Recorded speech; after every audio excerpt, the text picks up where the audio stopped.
All right, guys, welcome back. We took a little break, as people do in the summer, but we're back. Mm-hmm. It's good to Did, be back. did anybody do anything fun this summer? Define fun. What is your Define summer. what is your best day of summer for each of you? Uh, every day from June 1st to June 6th. Ooh, what was that? Did you have a visitor from out of I town? did. Nice. I did. That's Look, that. man, I'm an adult with a job. Every day in summer was the same as every other day, which was the same as every other day in spring.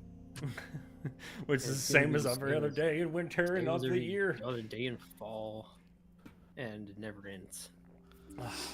Well, I can relate to that. But I'll go next. Just kidding. Zazie, what's yours? Not back yet.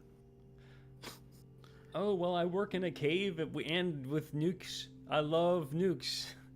Man, nobody You are. nobody knows, but in that cave there's nukes down there. So, my best day of summer, I have no idea. I kind of feel like Ivana does. Like, all I do. But,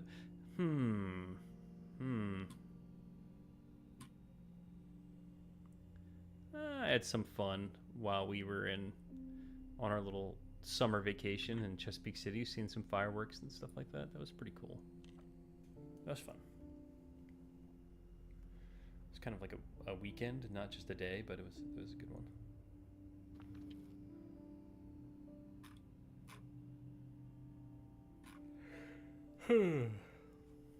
All right. As soon as you got back from vacation, your wife was asking you why the dishes weren't done. Like that was when she got back.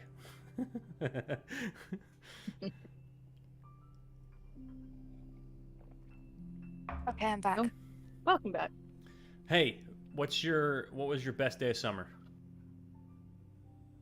My best day of summer? Mm-hmm. Your best day of summer. Best day of summer. Best day of summer. Best day of summer. Episode 13. Best day of summer. It would have been super early on after school had just gotten out. Ooh. I went to Texas again. Ah, that's so cool. Yes, it was for Ethan's graduation. Oh, that's so fun. Graduations are the best. Yes, we played D&D in person, and I got to hang out with people that I liked, and Ethan's mom likes me. Nice. Well, it sounds like everyone had a fantastic summer, and that's so great to hear because I know our listeners out there also like having a great summer. Isn't that right, everybody? So we're live? Yeah. Wait, do we Oh, gotta... I thought you were asking that just to be nice. No, we don't care about you in real life. No, I do care, but you know, do I need to delete that? Is there incriminating evidence on there for anybody? I can delete it. We can start over. No, Huh? it's fine. Here, I'm not upset, just a little disappointed. I'm That's- not mad. That's true. You weren't here when I initiated, so you actually technically didn't get the disclaimer. All right. Well, on that note, we're back. And boy, wasn't that a great summer. Especially Kavanen. Man, his summer just went on and on and on. Felt like it lasted forever. So it never ends. Yep. Mm-hmm. But we're Every day's a back. Vacation. Yeah, Every day's we're a Saturday. every yeah, Saturday. Every Saturday is a vacation. I'm gonna put that Yeah, up but in I my work on office. Saturdays.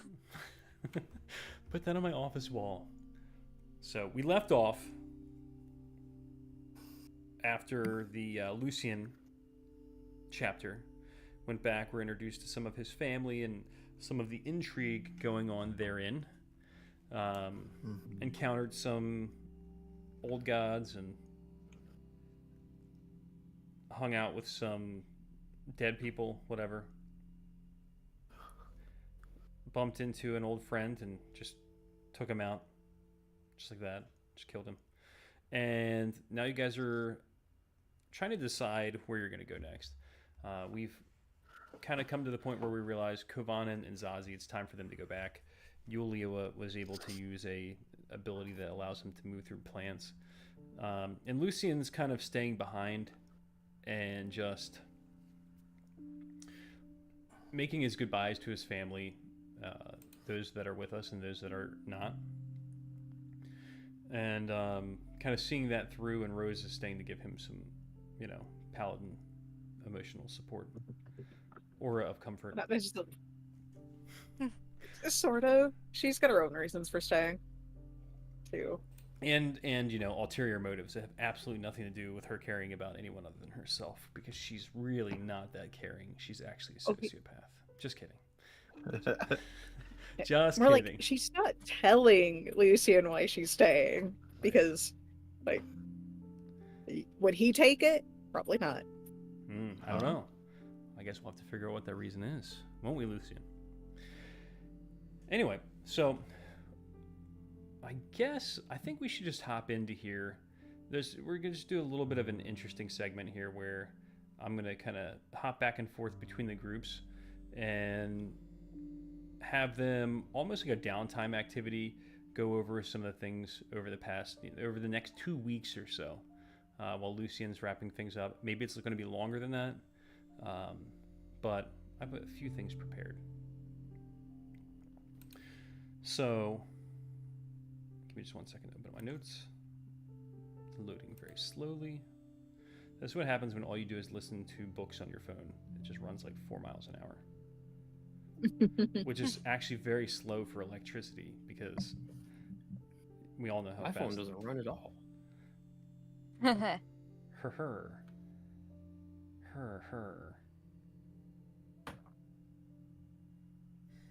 Okay, so come on, you son of a bitch. Pardon me, guys. So Kovanen and Zazie, yeah, I know. I'm just trying to pull it out here. You guys go back to Fairhaven. Where do you think that you guys would base up if you had to pick a spot to go to? Well, they pop out on the ground somewhere in a big old tree and kind of skedaddle really quick so no one's see them. And Ash, please interrupt to clarify or to make your own point. I'm just gonna talk. Yeah, I will interrupt you whenever needed. Ideally, there'd be an apartment for rent across the street. They could just rent it and spy on the manse. What is across the street from the manse anyway? It's in a I neighborhood, do right? believe it is near the library. Oh, that It's near the library. it is kind of here. Let's go take a look at that map and get a better look at what that would actually be. Did I get rid of that map because we haven't been there in so long? I did not. How could I do such a thing? So I'll have to open that one.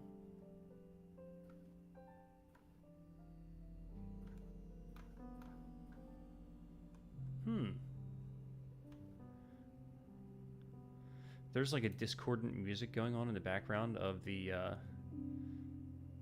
thing I'm listening to, and it's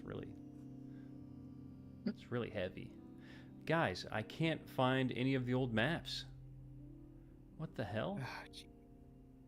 That's because they're probably on the old server. When did we move to I'm this pretty one? sure you've been to the maps. Yeah. It was on here at one point. I don't have the exact map, but I do have a copy of the base. Yeah, I mean, even if we just opened up the website to get there. Kavana, would you mind sharing the link to the map there? Why, sure. To the Kavana map? To the Fairhaven map? Yeah. Yes.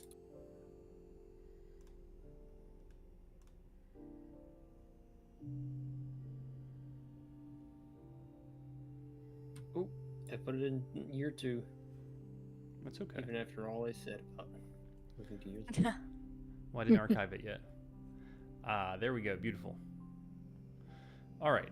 So as you guys look at the Fairhaven map here, down in the bottom right-hand corner where the docks are, if you look in about 3 buildings in there, directly across from where the library is. I'm sorry, not the library, where the main court is. That's where the Mons is. Unfortunately, I don't have this on my maps, or I would show you right now. But you guys are a couple streets away from actually being at the library. Although, Okay. let me each of you roll an int save. Intelligent save? Interesting. Yeah.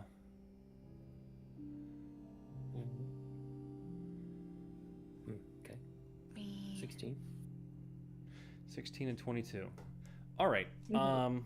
The 22 is Yulia? Yes, Yulia. Because she went with Mm. you, remember? Mm. I don't She's got a few remember. things to be doing in Fairhaven while Rose is out in wherever that was. Hmm. Well- Oh, that's right. Fucking Sprocket went Yeah, too. I would. Zazie got Go ahead. 11.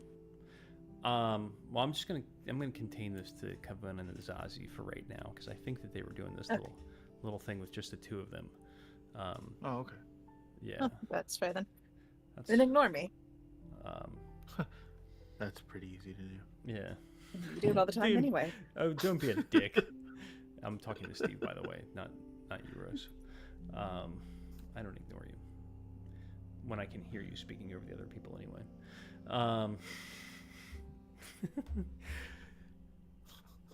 So I am right, guys. You guys were kind of doing this as like a your 2-person detective thing going on here. Yes, I imagine that Yulia and Sprocket might be included a little bit, but not to any sort of major way. Cool. Hey, do you guys want to get lunch at the ice cream shop and then see what's going on in Fairhaven? Yeah, Maybe kind of like that's all that. 4 of them. They talk about everything they've been through or whatever, but then the other 95% of the time it's 2 of them. Cool. Lunch at the ice cream store? Does that make sense? Yeah. Well, there's the one you guys went to in Sharn. So yeah, as you guys look down here, this is about where the Mons is. Ah, okay. Okay. Although, you know what? Did you make that to be the Mons, Kavana? I don't know if that was actually there. That could be it. I put the mats somewhere. Oh, you know But, why? you know- You know why you said it's near the library? Because the library is right here, and you put you made the map. You're there. You're right here. So yeah, lower central, giant, fancy building. That's the university.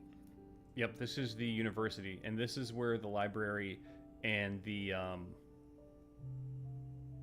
museum are. Yeah, there you go.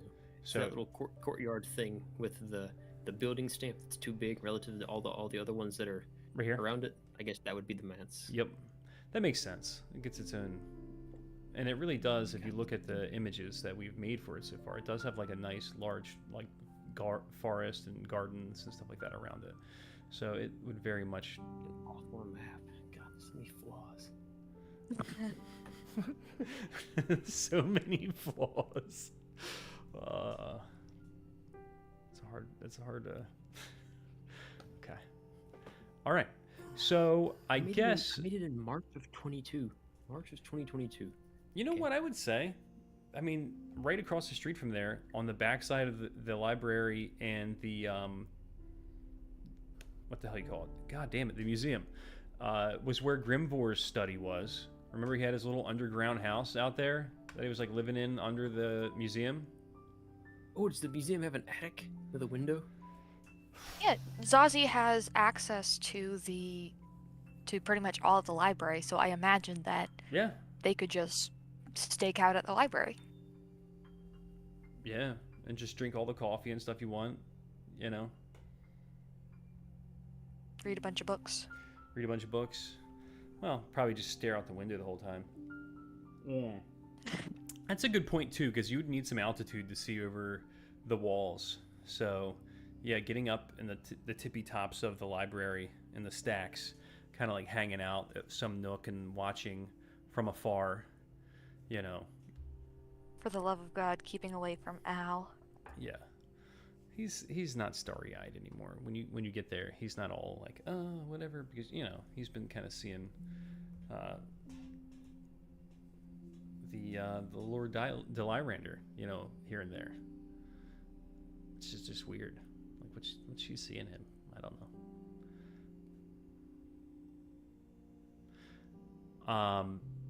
So you guys still there? Yeah. All right, cool. So yeah, let me get. Would you guys look for help or try to find anybody in particular while you're there? If I recall correctly, there was a little bit of a discussion about trying to contact the lady via Kovanin's key thing again. Good point. But Yeah, I am after they have a after they manage to worm their way up into the attic of the Get a foothold. wherever. Yeah, once they have a foothold in the library, I suppose is where we're settling down, and they have their like Govanon's like full squatter right now. He's like bed rolls up in the attic of the library. He has snacks and stuff. That's where he's living. He actually thinks this is super cool because he's never just lived somewhere he wasn't supposed to live necessarily. But yeah, so yeah, that's where he's staying. That's his foothold. Once they're settled in, Yeah, what's Zazi's setup like? I mean, yeah, she'll set her bedroll up by next to Kovanin, but like, you know, we can. There's an actual bed in here in the library that we can use. We don't have to sleep on the floor, you know. what do you mean there's a bed There's options. in the library? Where in the library is the other beds? So, in Katara's office, you know, in books when people have like secret beds hidden in the walls. There's one of the Like the beds that pop one out? of the cabinets. Yeah. Okay. Yeah, one of the cabinets is it has some cabinets, but most of them are fake. You can pull it down, and there's a bed in there. I'm not sleeping in Katara's bed. They're called Murphy beds. I was about to say, what are those called, Steve? Well, okay, No, that's we're fair. on a mission. Come on, this is where Okay. this is where I have to be. That's where I have to look out, and that's what I have to look at. he's like, listen, this has to be, you know, like 1980s, 1990s cop movie accurate. Okay, it's got to feel dark. It's got to feel gritty. I got to be uncomfortable the whole time. Yeah, she'll roll her eyes like a little bit, leave for a couple of minutes, come back with coffee, cream, and sugar, and 2 like Christmas-themed mugs. Yeah. I So think that kind of is the Long thing Shadows he's searching themed. for right now, is to just be uncomfortable. That's his mood right now, is to just. he starts looking kind of like Eli. He's smoking a cigarette. He's just drinking coffee. His hands shaking.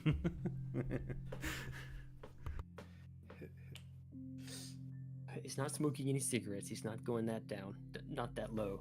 But yeah, he'd be drinking a lot of coffee. He'd be staring out the window a lot, little narrow-eyed, looking out the window all the time. All right, give me a perception and investigation, just to see what you see. Both of us, or just Kavanen? Wait, I mean, if you did it too, you also. Yeah, she'd join in. She'd help. She's just Well, I mean, not going all gung ho into it. right? I mean, does anybody else take any other actions of any kind to do reconnaissance or any sort of investigation, or do you guys just go straight to the attic and are like, "This is where I live. This is me now." Is that what you're doing too? Exactly what Kuvanen's doing. But I forgot we were trying to make the point earlier that Kuvanen wanted to speak to the lady in the key once they got something. True. That's a good point. Mhm. That's another reason to have a good find private place. Yeah. Yeah, something. Okay, before I forget, Zazie does have Find Familiar. So she would summon, like, a songbird Okay. and use that to spy. That makes sense. Not like Daisy's cat, because. Not like Daisy, because that's too familiar, too noticeable. But something Too small, familiar? like a songbird. Uh, Yeah. Like Daisy has hung out in the manse a whole bunch. I know. I was making a bad joke. Oh. You just let us have our moments. Just let me have mine, man. Okay. So, I mean, I guess that would be different. You guys would each have to roll separately because you're kind of taking different actions to watch and look through stuff. But go ahead and just give me a couple descriptions and, roll perception and investigation kind of along with them. Okay. Okay, so it's like at the beginning, he's making sure he has, line of sight to stuff that he cares about, that kind of thing. Gets his bedroll and little tiny living scenario situated. Then key. Nice. Key. All right. Well, we're going to pause on that one and go to Lucian and Rose real quick. All right. all right. All right. So, same kind of deal here. You guys you stayed back for a while at this point. Mhm. Lucian, I know that you had some things that you wanted to take care of. You want to dive into that a little bit first?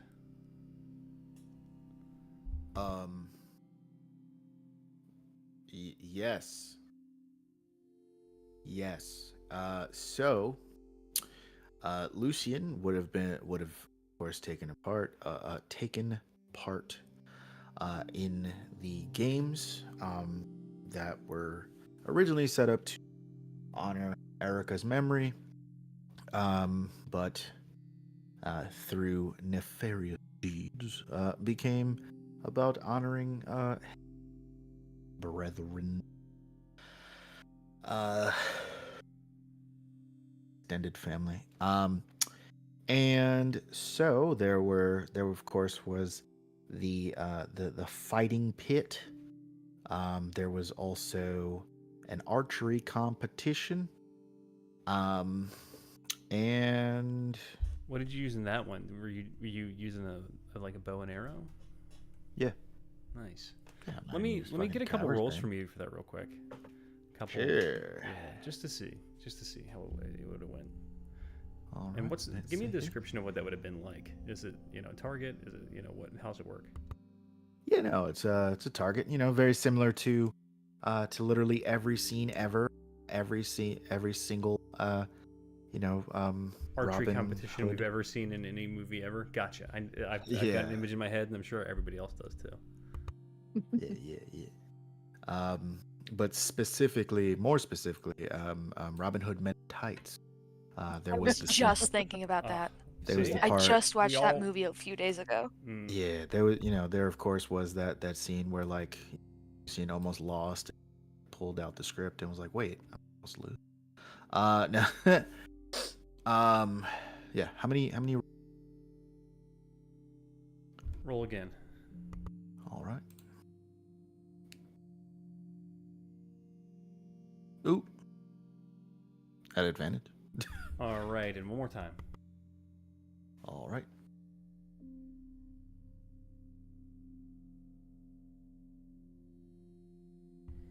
Yeah. I would say you won handily. First one was pretty close, you know, but your second and third goes were, you know, brackets, you know.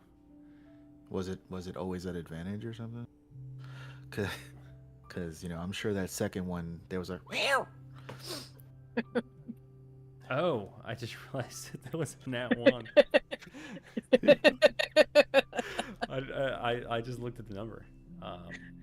Yeah, you're right. The second game was bad, but they only actually beat you by, you know, by 3 points, or I'm sorry, 2 points. They didn't even beat you by anything, really. Come on. You just what is it called? Scratched on one of your shots. You didn't realize it, but you stepped over the line. And then Yeah. once again on the Alright. third round.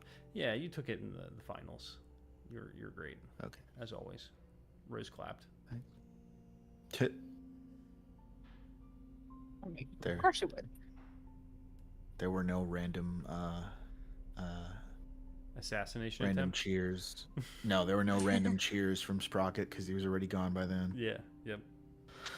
Definitely. Rose would have made up for it. Hell yeah. She can be loud. Yeah, and then the like I don't know winners like parade or some shit. I don't know. Something cool like that. The winners parade. Yeah, you know, they just after all the games are over. Actually, you know what?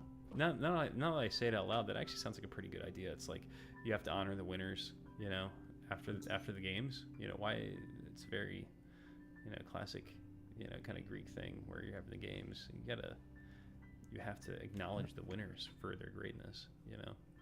Yeah. And then take my medal and like bite it. Ask me where I'm going. And it's like, yeah, you've won the Star Cup. Woo!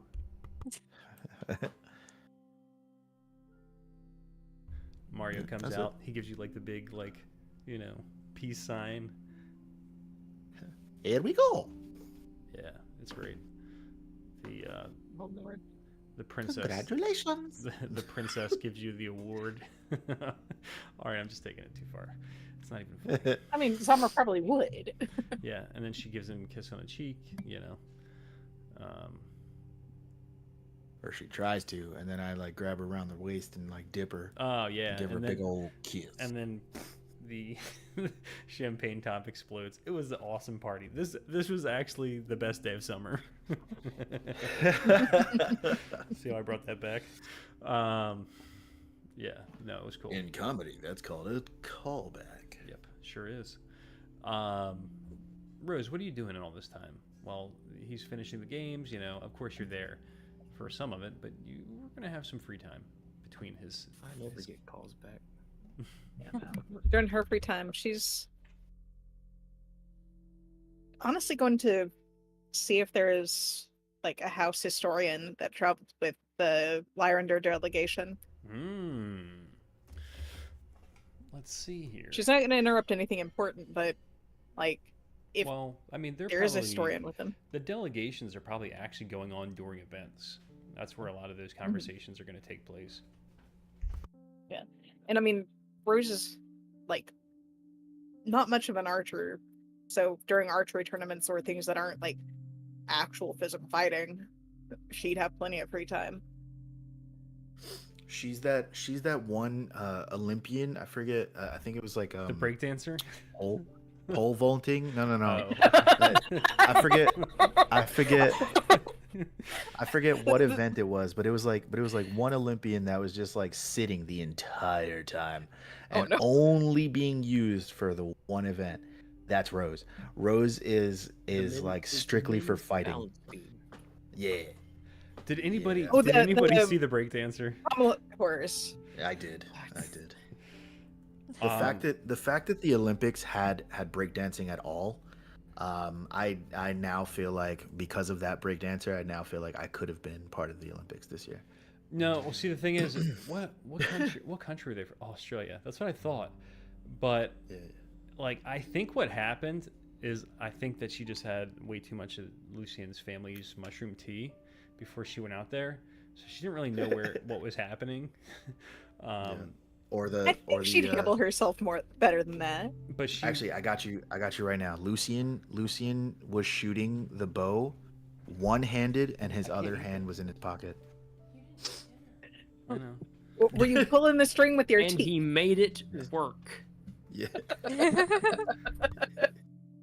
Are we talking about? Ah, you're trying to... Are we talking about Name of the, The Wind Turkish right now? guy. The Turkish guy, the guy that was very clearly a hitman from Turkey, and only got silver because he was trying to keep a low profile.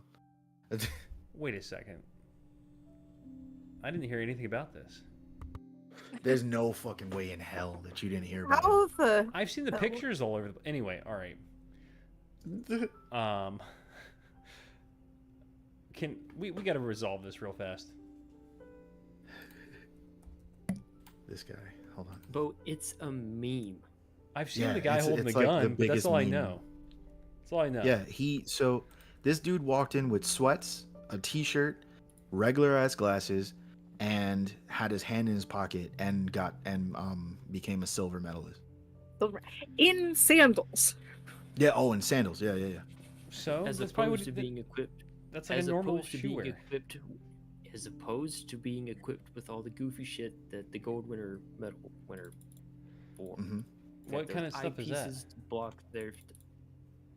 Well, Jesus. there's like a eyepiece. Like they have pieces that like cover one eye. Oh, And, the other eyepiece probably has like a little scope in it. They have like Neuralink.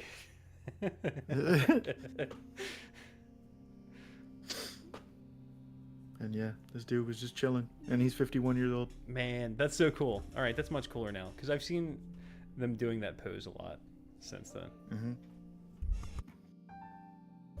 Hey, my Anyway, wife brought me a D&D. sandwich. Hold on.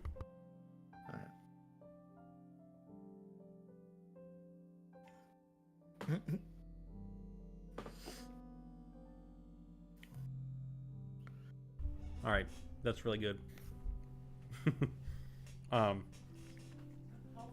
right, Rose, what are you doing? Talking to that historian. Roll. How do you go about finding this exists. person? First, she asks Samra, and if Samra doesn't have the answer, then she'll just find the delegation at the games if they're watching. Find it. Somebody working for the delegation, Ah, not one of okay. the higher ups themselves. Right. Yeah. So I would say, there you go. That's great. I didn't even think about that. Yeah, Zamra would tell you that there is a. I don't know what the word that they would use. What's the name of the person on a boat that their job is to keep records and stuff like that? On a ship crew. Record keeper. I do not know the term off the top of my head. It'd almost be like a scribe, but Mhm. it's not the right word. Apothecary. Dude, what the fuck? That's a herbalist, basically. Apothecary. I mean, or a doctor or whatever. You know, they do a lot of stuff. But you know, the person that handles the medicine and so anyway. So you speak with their. God dang it! Someone find the word for me. Boatswain. Is it a boatswain? Yeah, Bose- bosun. Bosun. The bosun. It would be the bosun. Hmm. That thing. Yeah, so you actually, she tells you about that person. They would. I don't know where they would be. I guess it would be with everybody else, kind of like, going through the motions of what is supposed to be like a celebratory event, but using events as a screen to have private conversations and kind of move their delegation forward to whatever the goal may be. Each side trying to get an advantageous position. Considering that they're not a very charismatic person, I think that they would kind of remain on the sidelines a lot and be just kind of an information resource to different conversations. So let's get just a random D100. I'll do it. Aha. 85. 74. Depends on who you were asking for the 200, or if you're just taking a random one. No, they're both close enough. All right, so you were able to find them at an event, just kind of hanging out solo. What sort of questions would you be asking? Oh goodness. She'd open up with Lyrander history, like just curious about that. Also the recent events of, the houses combining to be a governmental force on their own. Just kind of navigate from there to like early records of all the houses. Okay, give me a Like what they know. just give me like 3 persuasion rolls.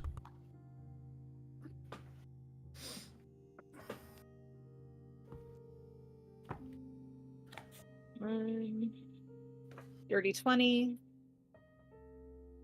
16. And a 21. Okay, let's run back through those questions again real quick. Rose is genuinely curious about the Lyrander history. It's also a good way to open. Like the conversation, not just like, oh hey, you don't know me, but I want to know about all the houses. Yeah, that's an No, interesting she's gonna question. start someplace small. What do you want to know about it? Just for the Lyrander question, the first Lyrander specific question, it's more her way of getting to know saying him. What? Oh, okay. What? That's. I was gonna say it was. It's What was your response? Like- to what do you want to know? like So you sit down, you circle ask them, ba- tell me more yeah. about them. What do you want to know? about the historian. About She's the feeling historian or humil- about the history of the Lyrander? What I'm saying is that she's not so much interested in the history of House Lyrander. She's just going to ask some very basic questions to kind of gauge his Like, willingness to What is engage your with What her. is your favorite color? What's your first pet's name? That kind of stuff. A little less personal, but sure. What? Like what? Be specific. Basic Lyrander, like recent history, like Ask how it. was the house reaction? Recent history. How was the house reaction to like Zamra marrying a Cathalis? Okay. I don't know. Well, this is the reaction right now. The actual literal reaction, I guess he would describe to you as the fact that, hey, now we're here. We're able to have these conversations now, and it's not necessarily seen as like a faux pas. Like before, it would have been, business between two people that probably shouldn't be doing business with each other, but now they're actually two of the same family. So who's to say what they can and can't do with their combined resources? Kind of situation, if that makes sense. Yeah. So And the fact that Lyrander is now go ahead. part of the broader Corvair government doesn't impact that? Okay. So yeah, that's actually a really interesting question. Something that we haven't dug into much yet, but are definitely going to be seeing a lot of here in the future. So what he discusses with you is that the houses as a whole aren't necessarily governing bodies and don't necessarily have any say in what goes on in the 12. They are just an organization that are the houses, and basically their representatives make up this, greater coalition, kind of like the government does for us. It's like, hey, we have these representatives, and they represent us, but the things that they do and say and whatever are kind of esoteric to us, and we don't really know too much about them. And even more so, they are a governing body for things now that are going on outside of the houses, stepping into more of an executive role. Yeah. A few weeks ago, I felt that. So it seems to be a good thing so far, in the collaboration between the 12 and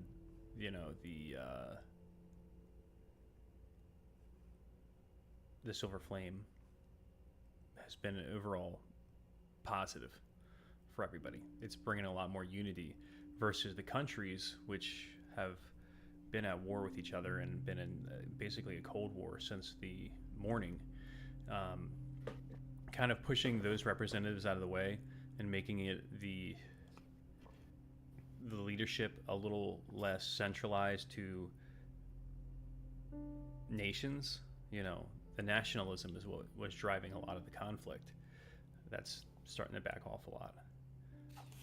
So, I mean, and that's a really long, drawn out political conversation that I'm not going to throw the whole lore dump down for you guys, because I think I would probably turn multiple people's brains into, mush. Like, all right. But we can actually follow up on that later, and I can give you a lot more details on that as a person. But that's basically the information that you're getting. Roll Yeah, that was it. Roll another persuasion for me, just so I can see.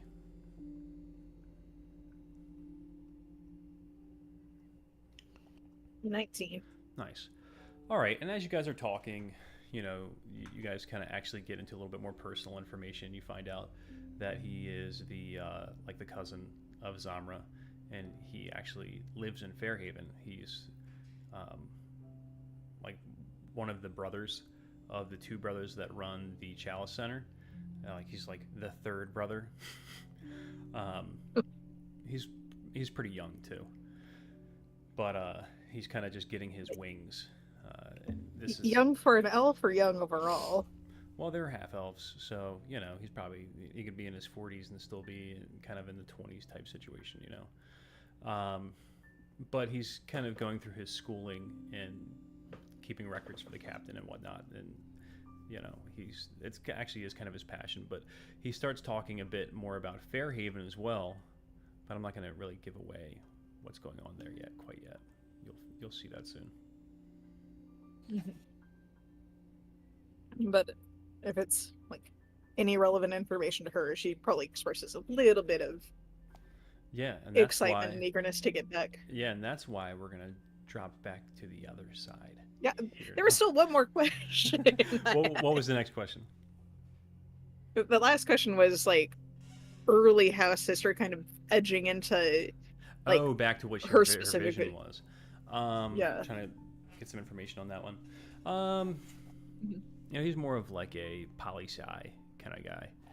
He is a Okay. historian more so in the political sense, kind of keeping up with commerce and the like specifics of the Delander House line. He's not really involved in that kind of scope, ancient stuff. That is fair. Do you happen to know somebody who would be?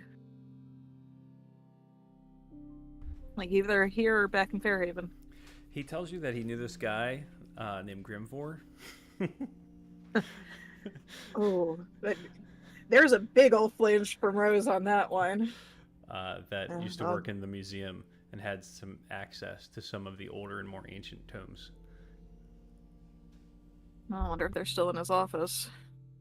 Oh, fortunately, I know his nephew. And, his loss is pretty great. All Very right, somber mood from Rose on that one. let's go back to Govanen. All right. Yep. So once they have their privacy and all that, Kovanen will bid Zazie into the key with him, should she be willing. Mm-hmm. Then they disappear into the key, which clatters to the ground of this weird abandoned room.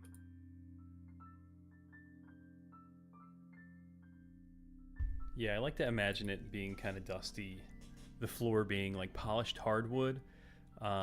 It's it's still nice, but it hasn't been used in a long time. And there's some low book stacks and some little study nooks, and the windows. Furniture with cloth thrown over them. Yup, exactly. Like the and even in fact some of the bookcases have cloths thrown over them. There's a couple old cups that have evaporated coffee in them, and a couple other different books and scribblings here and there. An occasional "so and so is here" written in the dust.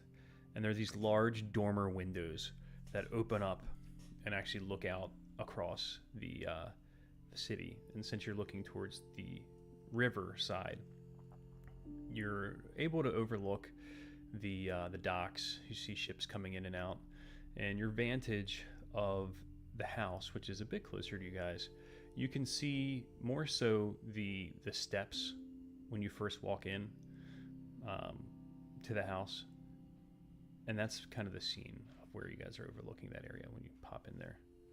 So when you go into the key, what do you guys do?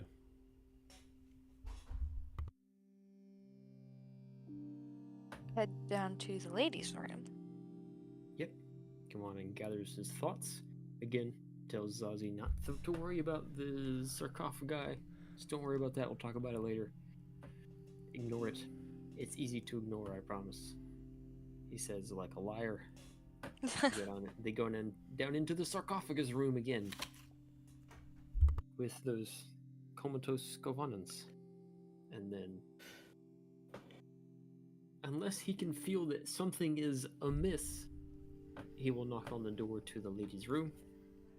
He's expecting, a new lady to be in attendance. Based on the last time they interacted. Yeah. Jeez, is it? Would it be the spring one now, I believe, right? The youngest one. I guess so, because the other lady was an old lady. Winter. Yeah. So you go, the doorway, the gardens that are kind of wrapping around the sarcophagi, the flora, always kind of in the motif, always kind of fit the season. Some of the flowers are blossoming. The color of the grass is still that young, lighter color. It's not in the full richness of summer. Smells full and damp. The air is even almost misty, kind of as if it had just rained or was about to. And the door is closed. There's a couple different morning glories wrapping around the trim around the outside of the door, and the blue blossoms just hanging out there. Occasional morel or chanterelle popping out between different stones in the walkway. How wonderful. He Yeah. will knock on the door.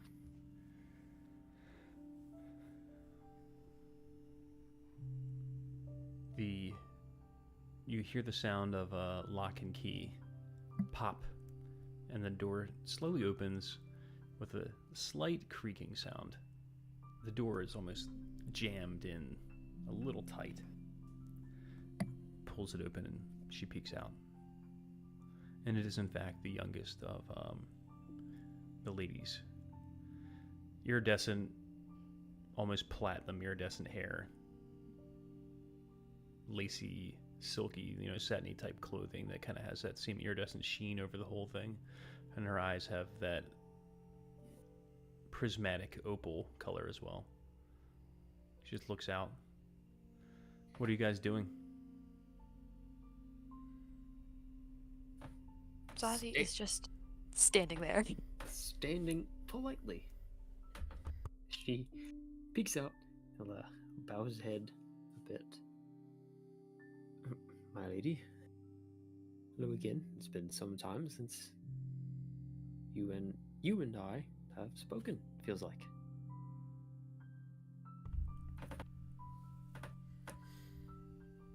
Hello. Hi. Yes, it has been quite some time. Just kind of turns her head just a little bit. Are you I hope back in Fairhaven? we are, yes.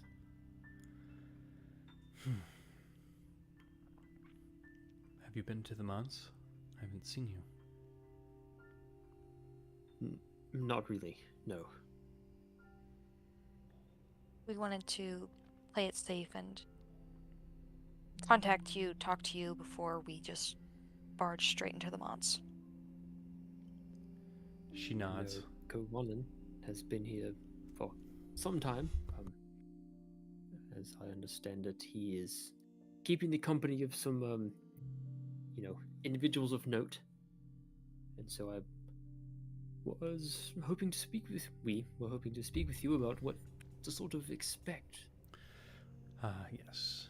I did just meet him a couple of weeks ago, just after Long Shadows. And she looks at you and kind of blushes a little bit. I'm sure you remember that evening.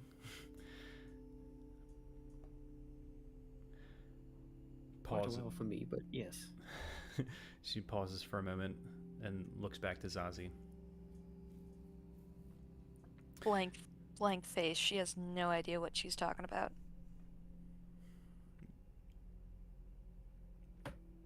Well, I think the long shadows that the lady, and Kovanen were, out together was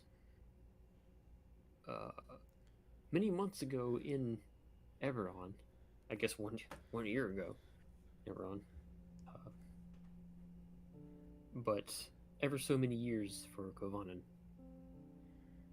Yeah. It was kind of like the initiation of your whole, growing up thing, but it was a very much longer time for you than it was for everyone else. Anyway, so she comes out and she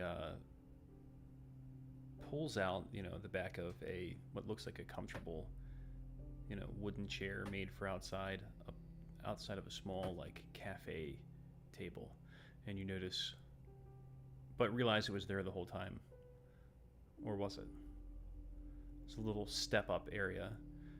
There's a large, round dais almost, with a couple of low coffee cocktail type tables with chairs around them.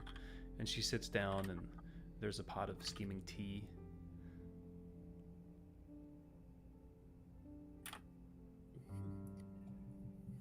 Conan will get comfortable, pour himself and Zazie and her a cup. Yeah, it's just like a pale green tea. A little bit of that shimmer running through it.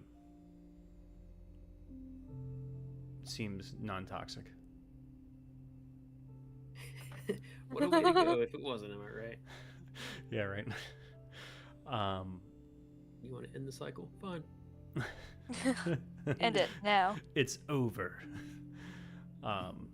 It's kind of it's really nice. There's a small garden wrapped up around it, and there's clouds, large clouds scudding overhead, kind of taking up most of the sky. The sun peeks in every once in a while.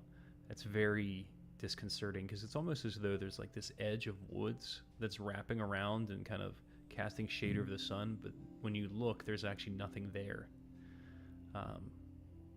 Very serene. You can hear from up the stairwell that's right next to you guys that you guys came down, the waterfall rushing, just like that kind of gentle cascading hiss in the background. It's just relaxed.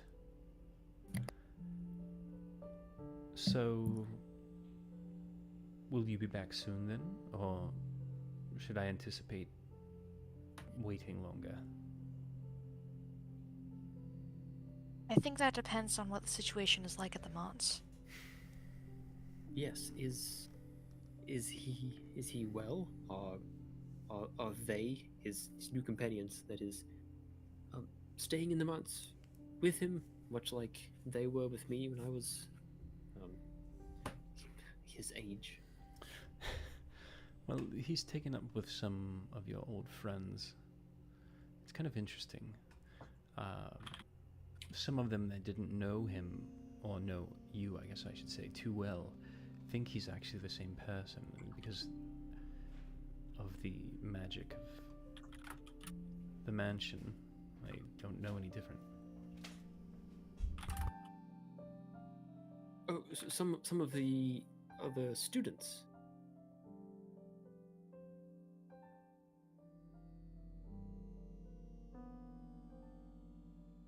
What do you mean?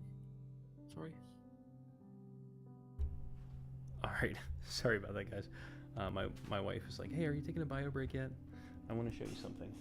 So, I'll be up when I take a break. Just a couple minutes. She's like, so sorry about that, guys. She was like trying to show me a video. I'm like, get out of here. She's like, please. I have no idea what she said. Okay, let me summon it again. Let me summon the feelings that were so earnest in the moment. but I'm then so now I sorry. have to fake. Oh, some of those other students? Oh, anyway. So, well, Rad, of course. Who doesn't go by that Oh, name anymore? Rad. Oh, thank God. What does he go by? Does he go by Wolf? Yes, just Wolf. It's a much better name, I think. He's actually taken a bit of a, interestingly enough, almost like a role of, dare I say, leadership within the artist's mind. And Vela has taken quite a fancy to him. Hold on. What was that? Wait, what the hell's Yes, her name? I don't know the It's name. not Vela, is I it? don't- Vea. Vea, sorry. Oh, I'm sorry. Vea has taken quite a fancy to him since Hold on. Say that name again. Vea. Yes, I don't know that name. You said that he had taken up with some of our other acquaintances. Did we know them from the university? Well, Rad and the Wolf, you know Rad. I've met him before. Do you Oh. know Oh, Vea's it's like full the name? first- Vea, I can't say I do. She spends a lot of time here with Kovanen and Wolf. Mr. Wolf, I don't know, something like that. But there's a whole. What does group- she look like? She kind of cocks her head a little bit. I mean, she looks a bit like you actually, but she's piercing green eyes, are they? I believe. Bright red hair, almost unnatural. She's clearly of Kalashtar descent. Where are they? Okay. What's is another student that you know? Do you remember when the monastery burned down? Of course. And the sheriff of Weir was trying to get me to help him. No, I was in the Dreamlands. Fea is his daughter and was my best friend. Ah, I see. Goodness. And part of the family.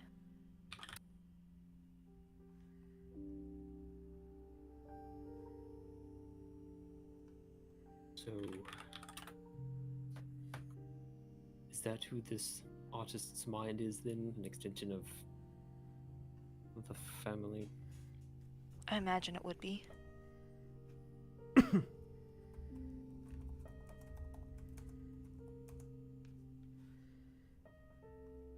Okay, Wow. okay. All right. She takes a couple of deep breaths. Okay, I'm okay. We can keep going. They're still at the Monts. Yes, they're here. I think they might even be here right now. They keep to themselves. A lot of times it's just Kovanen making art, and the rest of them drinking or playing music. You remember the music room, right? Yes, of course. They spend most of the time in the music room, in the library, and of course, Kovanen's study, his painting room, his artorium. I don't know. So, I mean, I think they're great. I spend a bit of my own time with them. Being in the spring of my youth, I tend to favor certain things like that, music and dancing, etc. Radna certainly is detached, and Vela is a bit as well, but everyone else seems to be nice, fun, as students tend Do to you be. know? Hold on. How much information do you ladies share?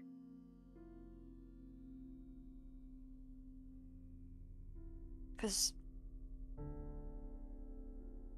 the reason why we're back here and we're being so careful about everything is because this Kavanen is the either on his way to being the next Veer or the next Veer already. I don't think so. No. Oh my god, my wife just brought in the mouse. Babe, go. Go. I gotta. Oh my god. God damn it, woman. Where did. It's a baby rat. Go take it outside. Ew, it's like bleeding. Baby, go. Go. Go. Go. Get out of here. Where am I putting it? I don't know. It's sad, but I'm going to kill it. don't get. It's like a baby rat that was in our pool. Give it to the dog.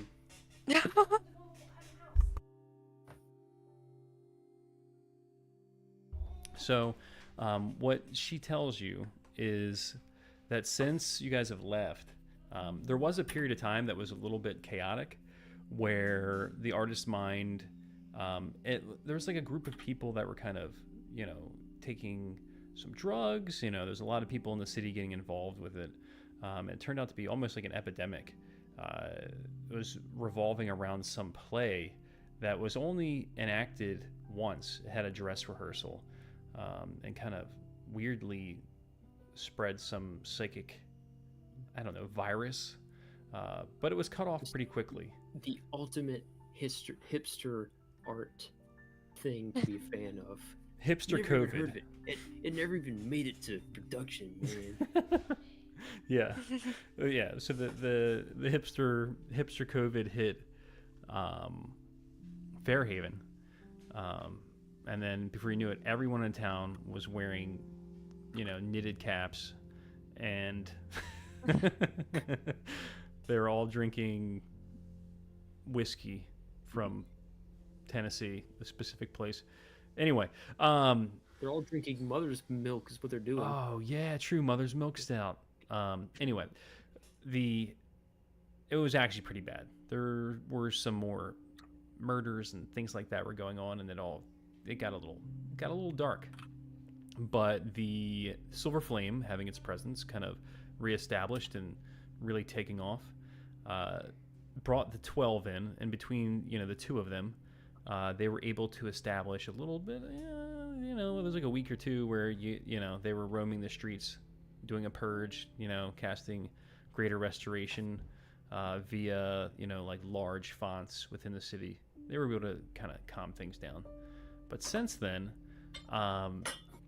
the 12 has had strike forces going out and busting, these dens where these people are, reenacting this play or reading scenes from it. And they're really locking down on that. So This is like when people thought D&D was satanic.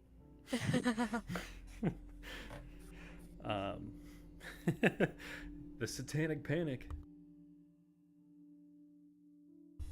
So yeah, they spend most of the time at the house now, and she hasn't seen anybody break out that story again.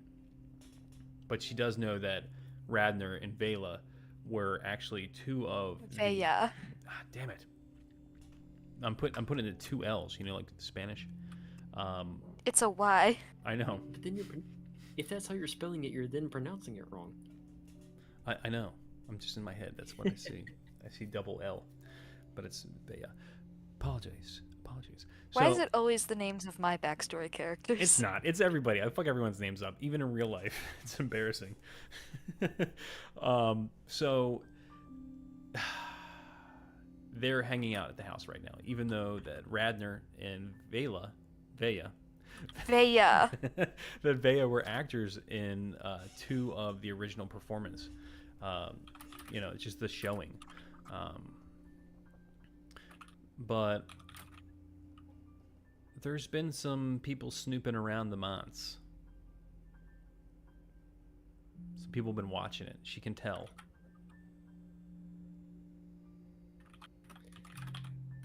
Yeah, Kovanen will explain that. First off, they were, of course, led to believe that he was being, influenced by, or associating with some bad influences, which she's already covered. But then he'll look at Zazie, look back at the lady. Yes, but I received a letter which has really led us to believe that he might have been on his way to the air quotes next Vera. I mean, maybe. He produces the letter from Vera. As you can see, She reads it. even the man himself is worried of such a thing. And given that Vea is as close to him,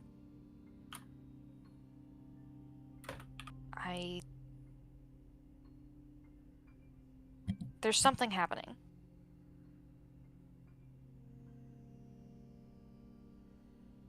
I mean, you don't think it's happening again, do you? It would be ridiculous.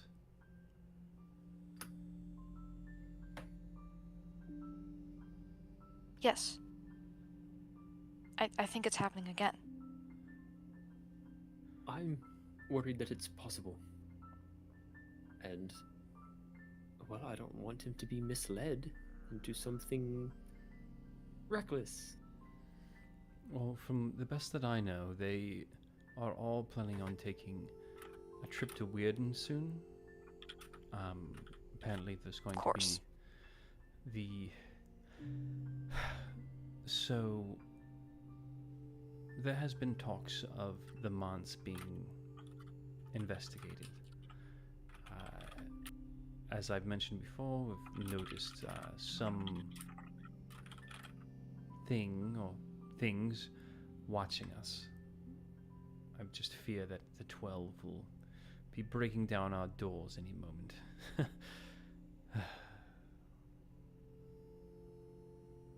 I see. So, I mean, they're aware of it as well. We do have a certain bit of autonomy and certain protections from those sort of things, but Right. regardless, they have chosen to take things there. As you may know, over the course of the past year or so, Weirden has been expanding at a miraculous rate. It's suspicious. Suspicious of what? To abuse of resources, magical technologies. Because Weirden is a tiny, just nowhere, nothingville. I mean, The thing it had was that right. weird milk stout made from corrupted cave water and Zazie's family. the family. More importantly, all of those creepy temples that the family was spending time in and around, and Yeah. Well, I mean, if we're worried about creepy temples, just look at Fairhaven. There are multiple creepy temples under the city that we know of. Yeah, and they haven't turned out to be. Look, nothing good comes out of Weir. Ever. Well, I think you're right.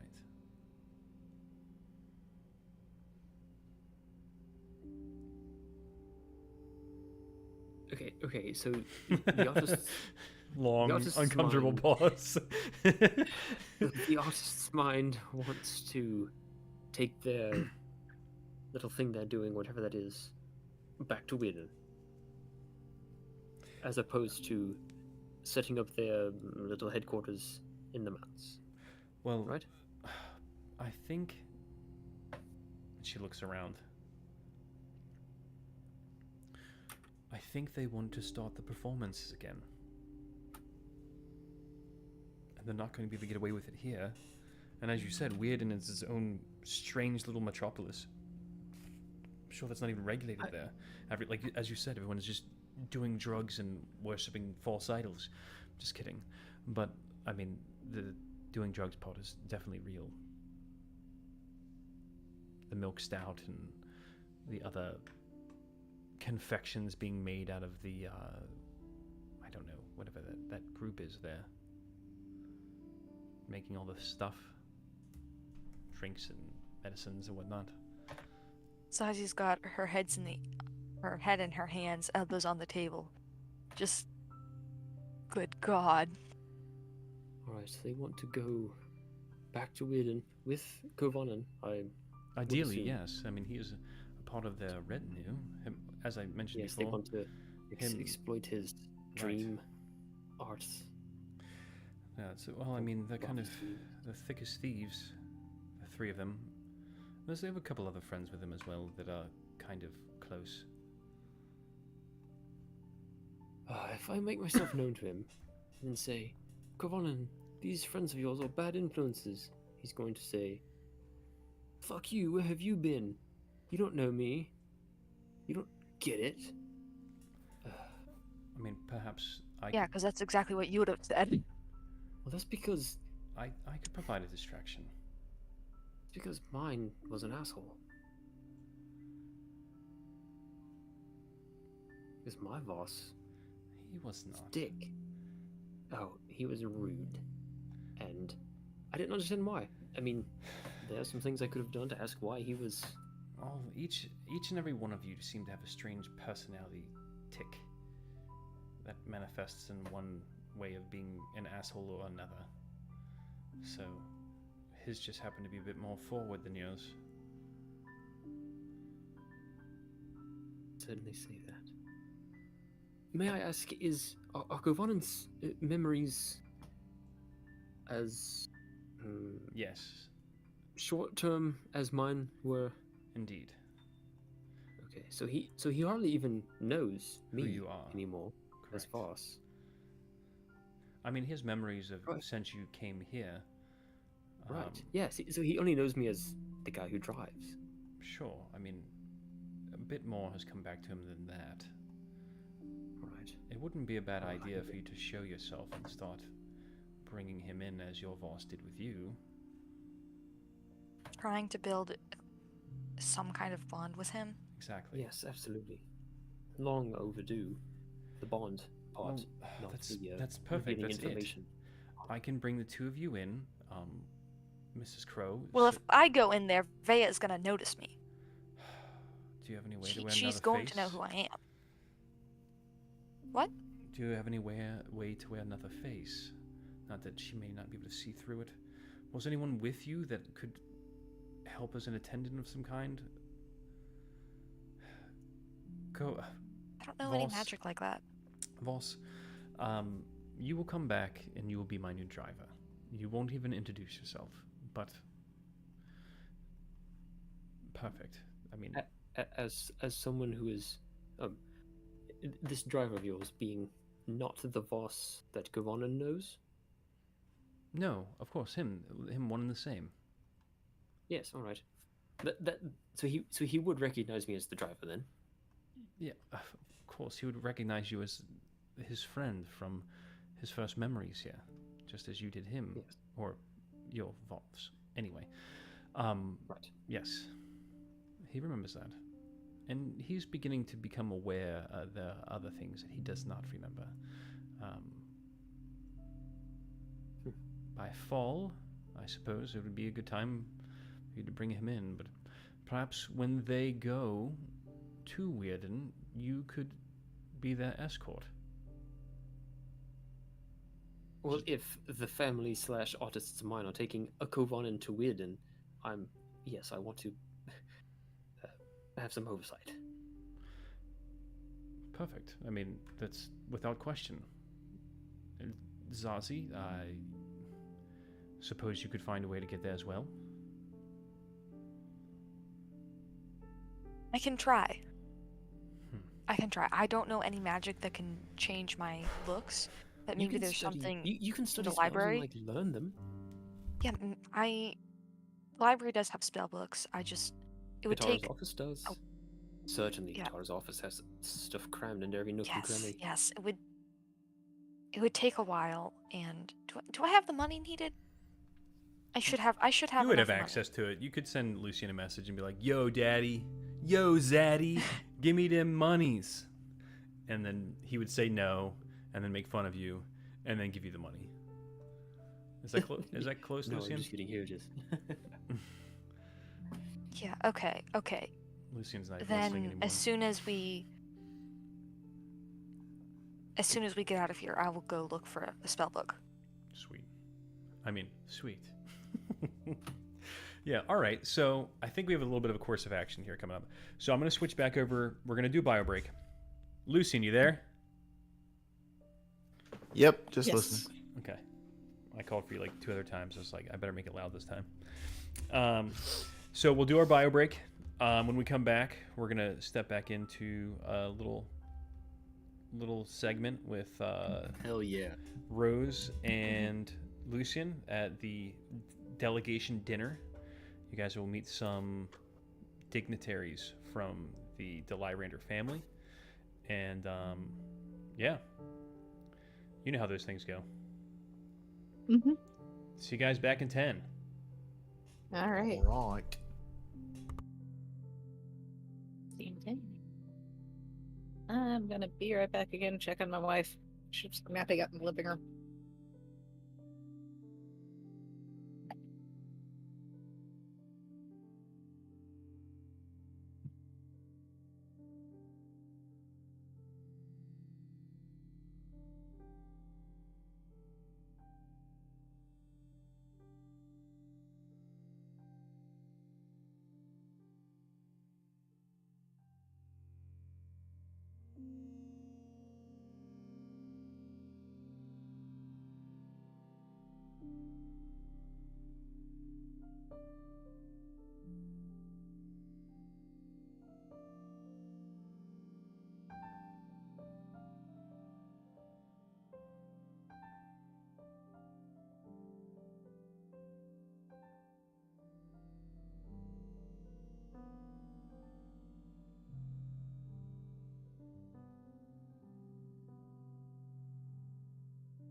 Hello, and welcome back.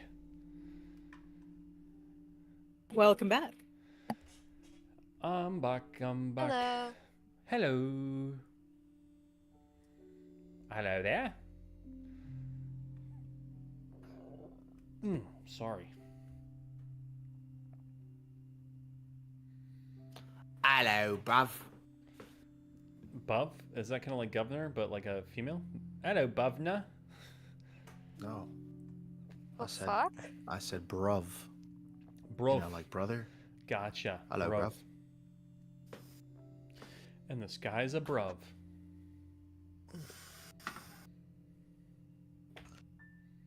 So, I posted Lucian's entrance thing. Oh, yeah. That's cool. Oh, yeah. Oh, motherfucker. Oh, yeah? Is that what's up? Nah, I forgot my YouTube has fucking ads, so this video I just opened was all like, check this dumb shit out that you don't care about. Oh, those are my favorite videos because I get to just turn them off. Ugh. I'm sorry. About ads? Is that because you don't? I absolutely cannot. Is that because? Yeah, I don't have ads. That's because you have cursor. It's not because I have your butchery of Kaspersky. If you had cursor, It's because you wouldn't have to deal with that. Like, if you just like stopped and took a breath for a second before you started speaking, sometimes you wouldn't trip over your own tongue. Cursor. No, his I would. ADHD wouldn't let that happen. It's like, yo. Were you about to try to say words? Nope. Nice Hey, for try. all of my ADHD brethren, on Friday, how was it for you? Because mine was fucking all over the place. What happens Friday? Was it a full moon? No, I don't know, but I don't remember Friday at all. Oh, Yes, I do. I was playing Star Trek. I worked. my That's the shit only was- thing I remember. My shit was bad. Friday at work. Is anybody back yet? It's hell. Yep. Yeah, we all here. About time. Quite Yep. literally started 5 conversations in a span of 2 minutes. And my girlfriend was like, hey, breathe. I was like, oh, okay. Yeah. Exactly. All right. So, Lucian and Rose and Zamra Hello. are Or- yeah, you guys are going to the country and you're going to eat you a lot of peaches. Mm-hmm. Man, I picked up a half peck of peaches today because we're only a couple weeks away from the end of peach season, and I've almost let it go right past me. Oh man, that would have been horrible, especially because you live in Georgia. I do not. I know. I live in South Carolina, I'm which is kid- the largest producer of peaches, I'm kidding. not Kidding. the peach state. And I Oh. live so close to peach country that it would have been an absolute shame.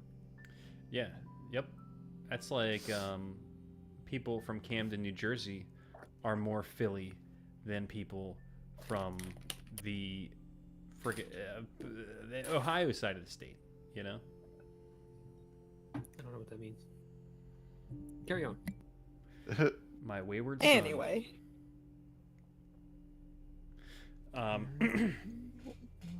So, let's get you guys on the screen here.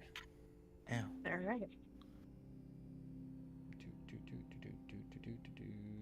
There we go. We're missing someone on roll 20. Who dropped off? Oh, no, there we go. They're back. Good. Who is them? Who is they? Jazzy. All right. My roll 20 just had to reload. Oh, okay. Everything is completely fine. Cool. Rose, if you want to go ahead and pull onto the map and kind of, you can chill right next to Lucian there. Is that another Govanen up there? No. It does kind of look like him. With the silver hair. Old Govan. Silver hair. I just realized that this is that meeting map, and my token is there simply because You were here already. that's where we ended. Okay, you know what? No, I am not sitting immediately next to Lucian in place of Zamra. Oh, okay. I'll take the one like right she's, here. She's actually going to sit on here. So the Delirander delegation actually sits over here on this side. I just popped her down because I was trying to get her token Okay. onto the map.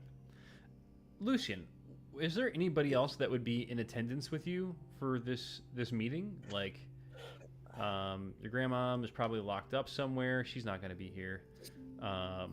You know, your uncle, your cousin, and your other cousin who are normally involved in these sort of situations are all Dead. deceased. They're on the other side of the grass. Other side of the black rainbow.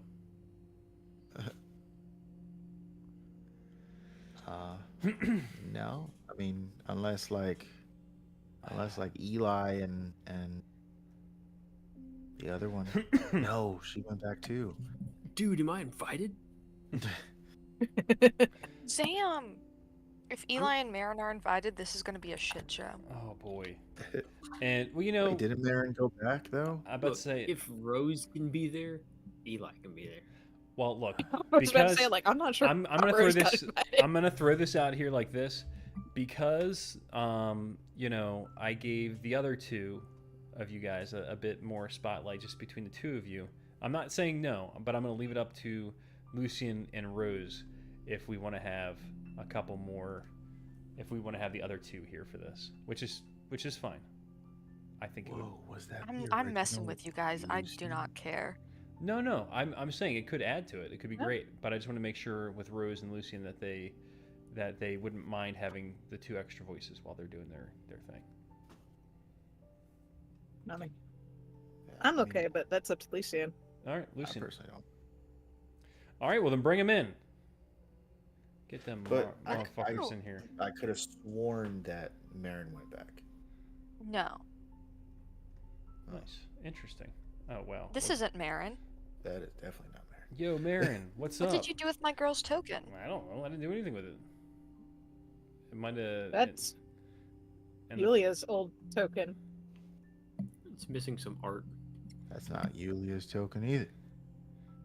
I just need to put Marin. I just need to put art on for Marin, I suppose. Do I still have it? I'll look. I might not. So in the meantime, just pull that one on there, and we'll commence while you look, and then we can get something loaded up. Okay.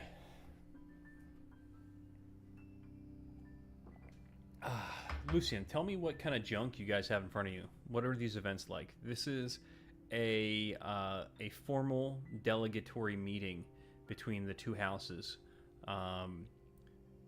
You have two guests with you guys also, because they're guests of the house, but the rest of this group are the immediate highest ranking members of House Delirander that were on the ship. So, of course, we have Lady Delirander, we have Zamra Delirander, we have... Gonzalez. Oh, yeah, I'm sorry. Sorry. Zamra the Lyrander Cathalis. We have June, which I haven't decided what that's short for yet. Juniper. Juniper. We have Zephyr Oh, And- Jesus. and Zenith. and, and Your brain went where my brain went, didn't it? Yeah. Zephyr and Zenith. Not to be confused with other people of the same names. Ooh, her name is Jupiter. Oh, boo. Okay. No, that doesn't work for June. Let's call her Jupe. Jupe. Jesus. That's a horrible nickname. No, Bro. don't like that. What, Jupe? Is that, No, somehow that's It's worse. canon. Jupe. Jupe. What were the other two? Spelled Zephyr and Joop. Jupe. Actually, you know what? Her name is Zupiter. Zupiter, Zamra, With every Jupiter, word that comes Zenith, out of your mouth. and Zephyr. So Zenith and Jupiter are of course spelled with an X. Sorry, I need to come up with a better name for her. June was kind of the I was, but I wanted to start with the Z Come on, now. how many names are you gonna make me retype in my notes? At least 5 more. Hold on. I'm going to a baby name list here. Ooh, Zephyr is the first Oh one my that comes. God. Is the first one that comes up. Zoe. Okay, It's Zoe. There we go. okay. All right. And she's 6. She's a school kid. She's the only people who are ever named Zoe. All right.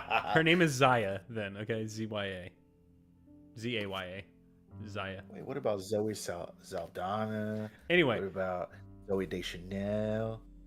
Zara. There we go. Zar. All right, we're good. Oh my God. Choose one and stick with it. Zara. This is gonna be hard. So You did that to yourself. the Zenith looks over at Zephyr looks over at Rose and gives her a nod. What kind of music would be playing in here? Fucking. Maybe like a little diddle on a lute. Okay. Nothing crazy. All right.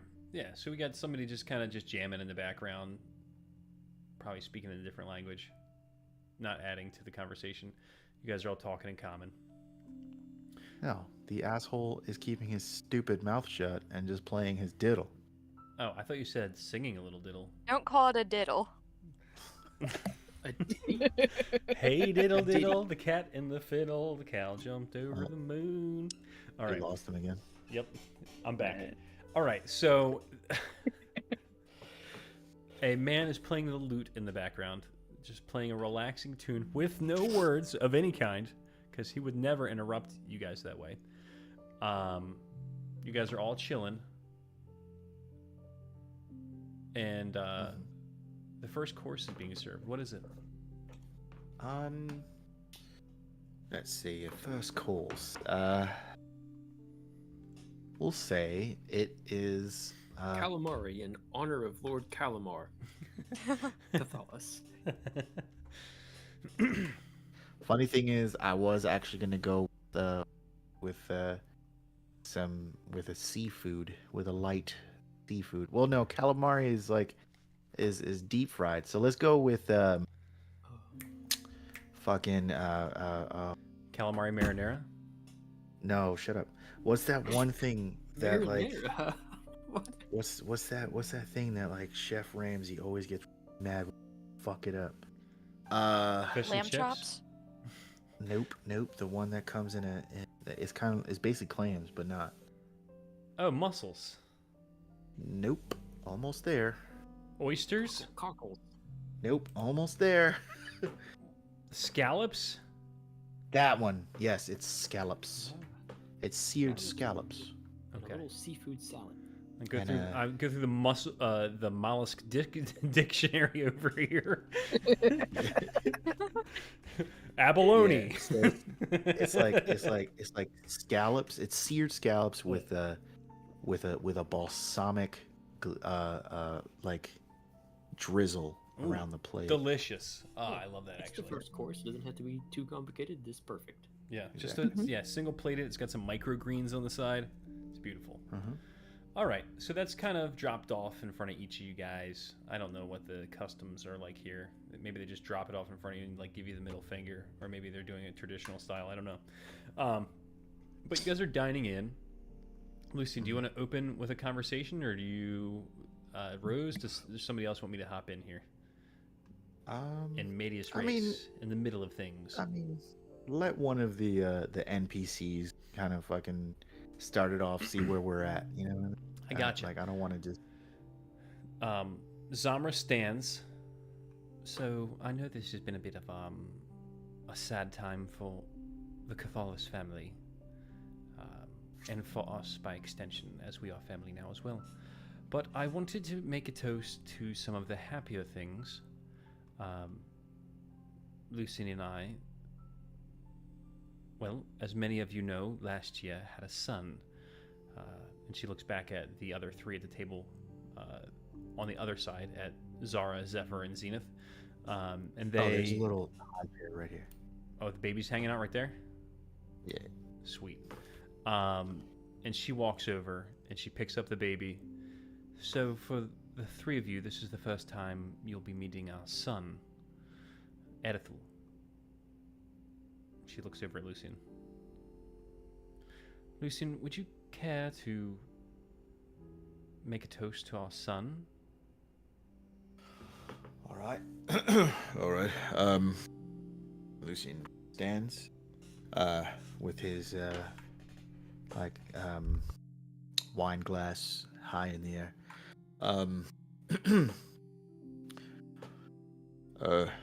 I would like to toast to Edithul Cathalos at this present time, the last surviving member of the house proper, and the heir to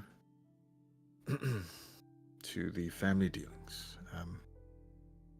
Welcome you all, and this is our son. Cheers. Everyone kind of dings the side of their glass and takes a drink. Cheers. Eli dings the side of Marin's glass really hard with his. Takes a drink. It's like a little. It's like the flimsiest crystal glass too. So. Yeah, the ring is so high pitched, and there's barely like 2 sips of wine in there. Zamra takes a sip and sits back down. I'd like to thank my mother for providing the fare for this evening.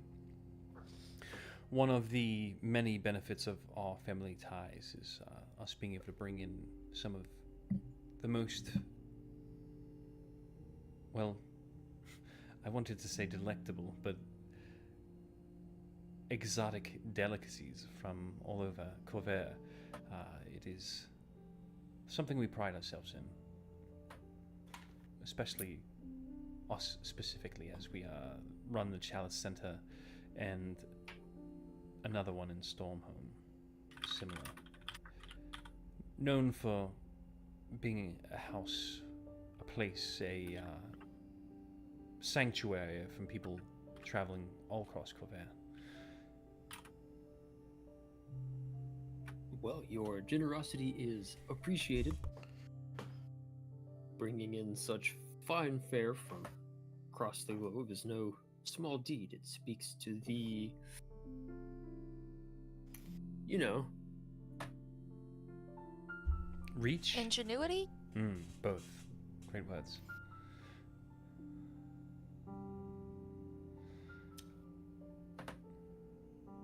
So she sits back down. Calamar stands up. Yes, I am very happy to now have a grandson, a new daughter, and of course my son back in my life for at least a while. Lucian reaches over and like just kind of pats his hand. He kind of grabs your hand. Many ties that have been long damaged are beginning to mend. Unfortunately, other ties have been severed. Entirely.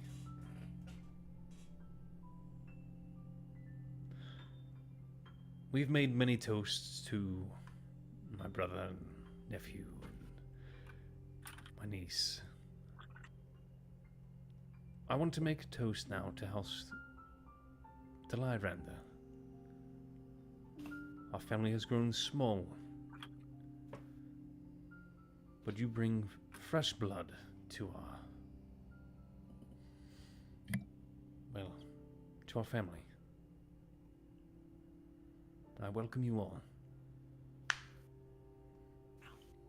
He holds his glass up, stands, and holds it forth, and the Deliranders kind of ting their glass again. Everyone drinks. There are 10 waiters like standing behind each person, so they're like refilling the glasses. Everybody has their own waiter. Yeah. Eli toasts again, drinks, then he's like, "Hey, wait, fucking empty already." He says to himself in his own head, but the look on his face is obvious. But a waiter knows the look. He's refilled promptly. Rose takes her slowly, so probably the least refilled out of all of them. Zenith at the... Oh, go ahead. Oh no, I'm sorry. 11 waiters. I forgot the baby's there. But yeah, like the baby waiter. Baby gets his own waiter. But the baby's waiter is just more like worried about like dabbing at his face because every time he gets into the food, like it's like all over the place. he's eating like mush and shit, like nothing crazy, not like us. It was like a full steak dinner pureed for him. Oh man, that's awesome. Man, Gerber filet mignon. Filet mignon and just tossed into a blender. Exactly. Which is funny that you say that because the next course would be coming out about this time. It'll be a filet mignon with filet mignon. It's gonna have a potato puree on the side, served with broccolini, and each steak is cooked to a perfect medium rare. Perfect. perfect. Perfect. Perfect. So the steak is actually from it's Tribeca, and it's from the Talenta Plains. Seen as basically the best red meat in all of Corvair, and arguably all of Eberron. Oh, so Wait, so is this dinosaur? No. The Tribecs are like 3-horned cows. Oh. I got really excited. Wait, is What's it that? that must What's be a that goat, Japanese right? steak? Ibex? That's practically that. Wagyu. Yeah, Tribecs. Yeah, Wagyu. Wagyu or Kobe. Yeah, they just have these fat ass Tribecs that they just just feed constantly and like give them massages. This is practically a Wagyu steak in front of all of us. Yeah, exactly. We're eating damn near $750,000 worth of steak, and the baby had his pureed. What a fucking moron! How dare you not have teeth? Gordon Ramsay's over here just cussing at him, but also feeding him at the same time. Right? You hired Gordon Ramsay to make your baby. Who the fuck do you think you are? I hope you enjoy it. So, the gentleman at the end. So, Zenith. I am. My name is Zenith. He waves to everybody. I'm an alcoholic. I'm just kidding. Hi, Zenith. Hi, Zenith. No. So, I don't know Zamra that well, but I have been, of course, a member of the family my entire life. You see, he's older. He's like significantly older than the rest of them, which has been quite some time. I'm a bit of a spiritual advisor in the Dalai-Randa line, and I've always taken an interest in her mother's forays. I thought it might be a good time for me to come out of retirement, now that we're moving back into territories that I would once have taken part in, I guess. I don't know. And anyway, I know that's not really much of a cheers, but I think it says something of the future for the families. To your futures. Yeah. He gets a bit of a Cheers to that. the rest of the House Dalirander is kind of like looking back and forth between themselves, and they tink their glasses and drink. Marin Well, leans over to Eli. Do you think we have to give speeches? Can I get a perception check from everyone? Sure.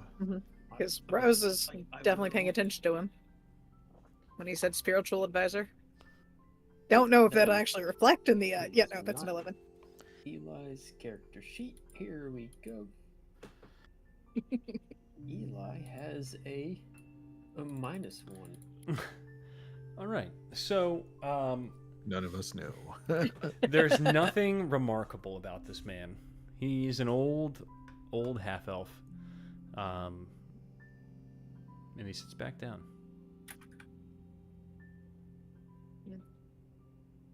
Right. Rose might ask him questions later, but that's more out of like professional curiosity more than anything. Yeah, he would be the ship's chaplain, I guess. Eli has a personal curiosity for the guy later. Mm-hmm.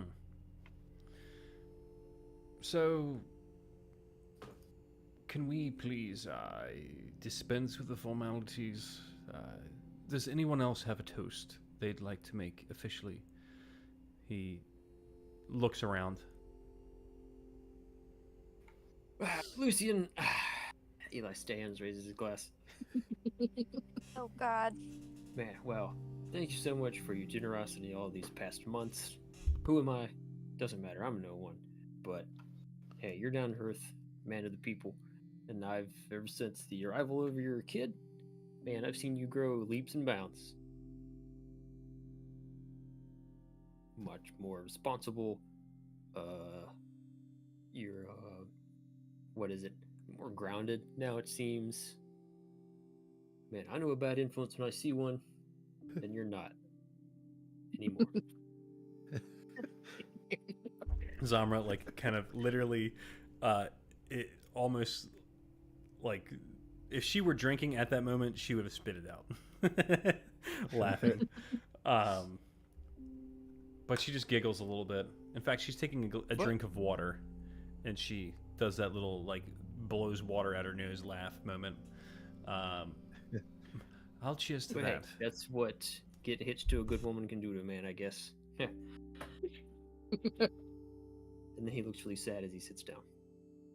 She's just shaking her head. I have to do one too now? You don't. Since you Unless said you it want out to. loud. Fine. Marin will stand up.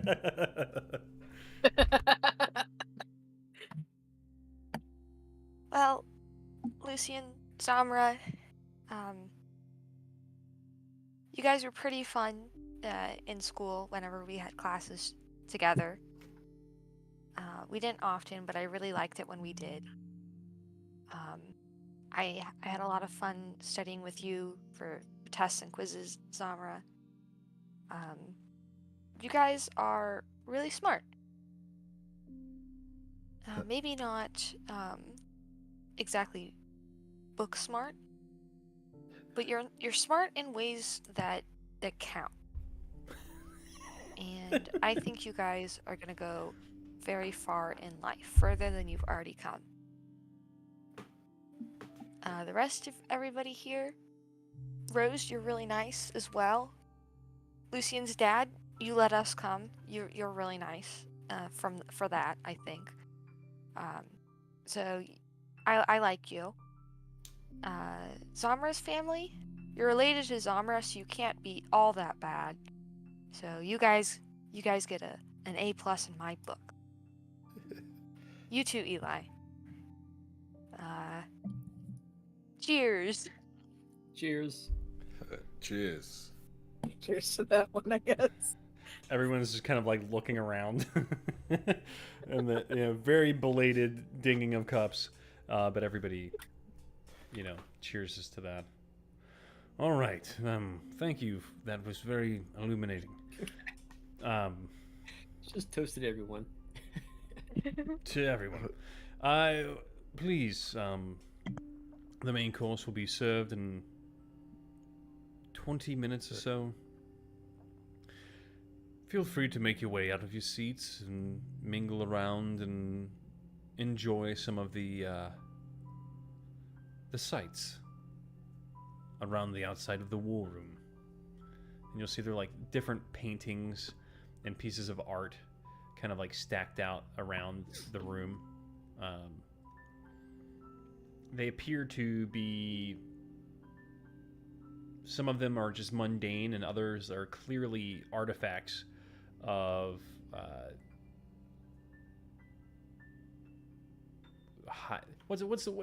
astronomical value, like gems the size of your head that are perfectly cut, worth a barony in Corvair. Just kind of displayed around. Lucian's dad's like, go look at my toys and talk amongst yourselves.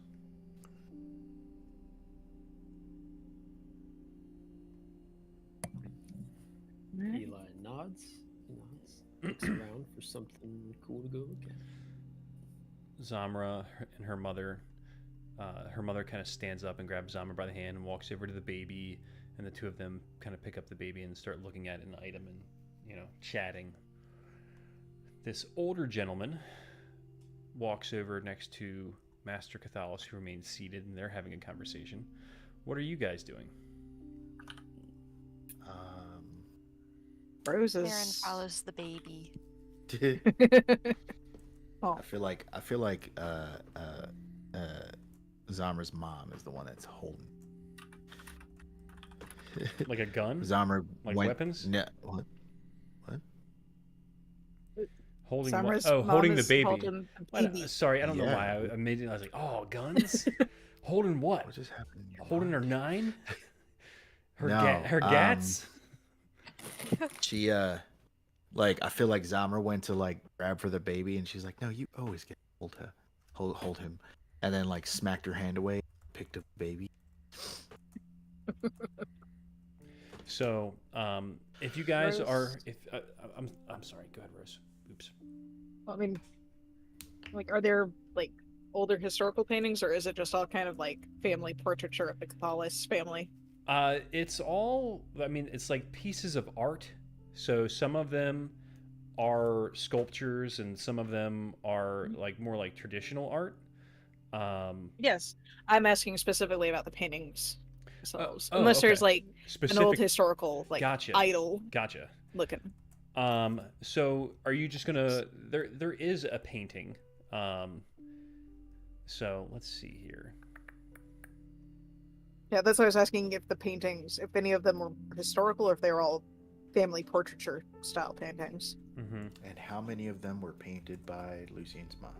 So none of the actual like Lucian's mom stuff is in here. So Rose, you go up to one. It's called the Vigil of Twilight. So it is like a enchanted painting, and enchanted. Yeah, it's like you're looking at a TV screen. You know, it's LCD, but instead of like it moving with liquid crystal display, it's a moving painting. So the paint as though it's being painted and moving while you're watching it. So there's a living scene, and there's like this twilight veil that's like a static painting, but the trees and clouds and stuff like that are actually moving, and it's like a picture of the city. So No, not gonna lie, that's kind of clever. yeah. So, and it's got the name of the person who painted it, and it says Elowen. Does it have a year? I would have to really think about that one. It has an era, which is essentially like the, because elves don't measure things in the same way of years as we do. So it was like the previous epoch, probably somebody in Lucian's grandmother's generation. So, yeah. But it appears to have some elements that are incorporated from Thelanis. If you really want to investigate it, I can dive into it deeper. Or you can have a conversation with somebody, of course. Yeah, she's not gonna dive too far in unless something like seems too familiar about it. If it's just a regular painting to her, then she's just gonna admire it. Roll Arcana. Okay, other than the enchantment. Actually clarify. Mhm. This is not her role, so yeah, that's a 3. Yeah, you're not really picking up anything, and if you don't really look at it too much, that's about all you get. It's just a pretty cool, pretty cool one. We'll say it's right here. So Zephyr will kind of make his way over to talk to you. Lucian, what are you doing? Eating. Nibbling on the canapes, just watching everybody. Yeah. So Yeah. while you're there, you can hear your wife and her mother, and I suppose Marin all having a conversation. Marin, how would you step into this dialogue? Honestly, just, hi, little baby. Hi, Arathul. Hi, little guy. That's so good, Steve. That is. Yeah, so there's little baby noises coming out. They're talking about other things, though. They Yeah, kind of. she's gonna ignore them. And does she have prestidigitation? She'll prestidigitate some harmless sensory effects for Arathul. He like starts having a Just seizure. sparkles. Just kidding. Whoa! Baby, like he just ate his something eyes that was get- way too cold. His eyes get really wide, and he starts like looking around at, or if it is like kind of, like lights or something like that, like he like looks at him. It's Or like if it Yeah. smells. it's like bubbles that pop, and when they look- pop, it's like fireworks. I like that. We'll go with that. Yeah, so he's like reaching out for the bubbles, and then like every time he touches one, it just pops, and then like the first one may have scared him a little bit, and he liked it, and then he like kept doing it. Yeah. So the conversation that the two of them were having does taper off a little bit, and they're all just kind of chilling with the babes. Lucian, you hear your father. Are you paying attention to your father's conversation with the old guy? Loosely, probably. Like, Roll perception for me then. If you're not paying Alright. that much of attention, how much are you picking up? Just kind of. All right. What is your passive. passive perception? 18. Oh, okay then. So you're pretty aware of a lot of things going on around you just on a base level. Okay, so the older gentleman walks up to him. He's like, yes, I was curious if it would be possible for me to go. I hear your mother's. That doesn't sound right. Yes, I think I see where you're going with this. Zamra mentioned to me that you wanted to have a conversation with me earlier in the week. I'm sorry I did not make myself available. I've been a bit indisposed. No, of course, it's fine. But I was told that your mother is a scholar of sorts. A antiquarian, if you will. Yes, to some degree she does study in the antiquities, some of which are very troubling. Well, what is it exactly that you're interested in seeing? Yes, and he seems to notice that Calamar is grilling him a little bit. Well, I just wanted to speak with her. One scholar to another. And then his Lucian's dad gives him that look from every Spider-Man meme that you've ever seen. Well, I am a bit of a scholar myself. And none of you laughed. Fuck you guys. I'm giggling. It just isn't picking up. Perhaps you and I could discuss things a bit further. Lucian, roll for what's your passive insight? 18. 18.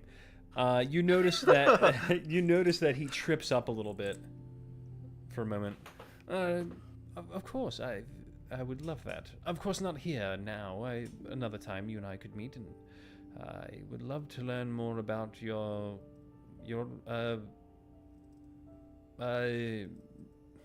not to say religious Take practices. your time. Sound it out. Not religious practices, but well, we can talk about it later, but I appreciate it. And, he kind of makes his way back off to the woman up here. Totally Lucian's stumbled hit. through that. Totally stumbled Lucian through. follows him with his eyes. Lucian's dad looks back at you and just shakes his head. That was awkward, huh? The hounds smell blood, Lucian. We must be very careful. Yes, of course. DM, speaking of smelling blood, Eli has the it did the whole thing. Has the free detect magic invocation, Ooh. so he's gonna just to himself just kind of Roll D100. Sniff around some of these artifacts and see if one of them has like some subtle eldritch associations that you would never know unless you knew how to look. Ooh.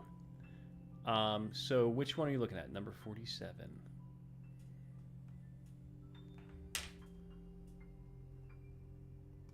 Just some like otherworldly undertones that show there's more than meets the eye. Fucking does detect magic and like the entire room lights up.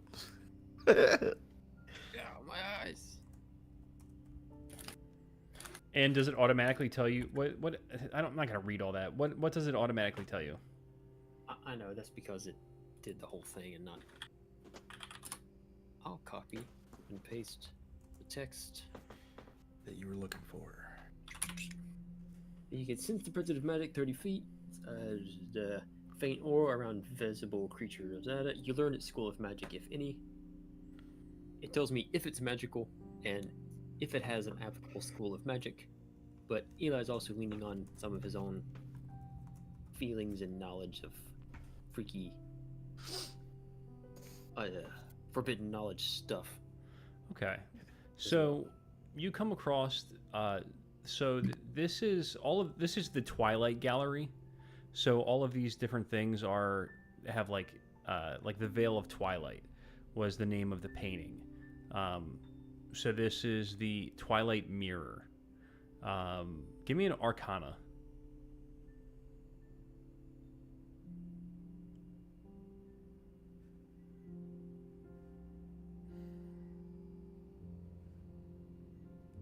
Oh, nat 20.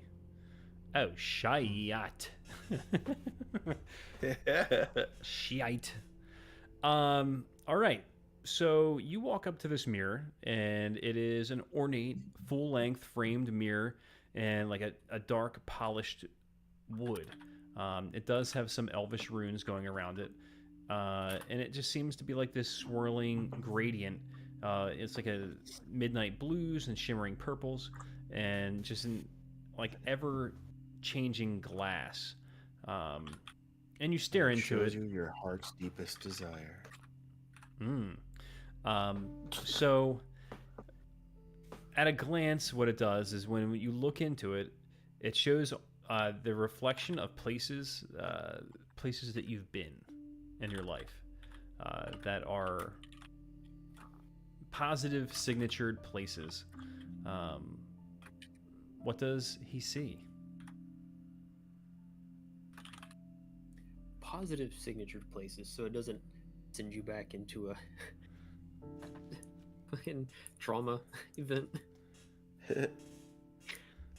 Gosh, positive signature places. Probably the when he was first allowed to stay in the manse, because he's like not living in a dirty basement with the black mold stains on the ceiling, Mm-hmm. and was able to sit down and like read and be comfortable and safe. Okay. Any other ones?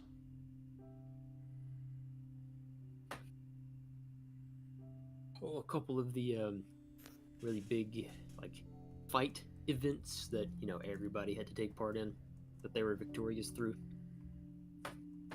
It's like him smelling some of the smoke of the battlefield and just drinking in the feeling of the everybody almost dying, but then nobody dying.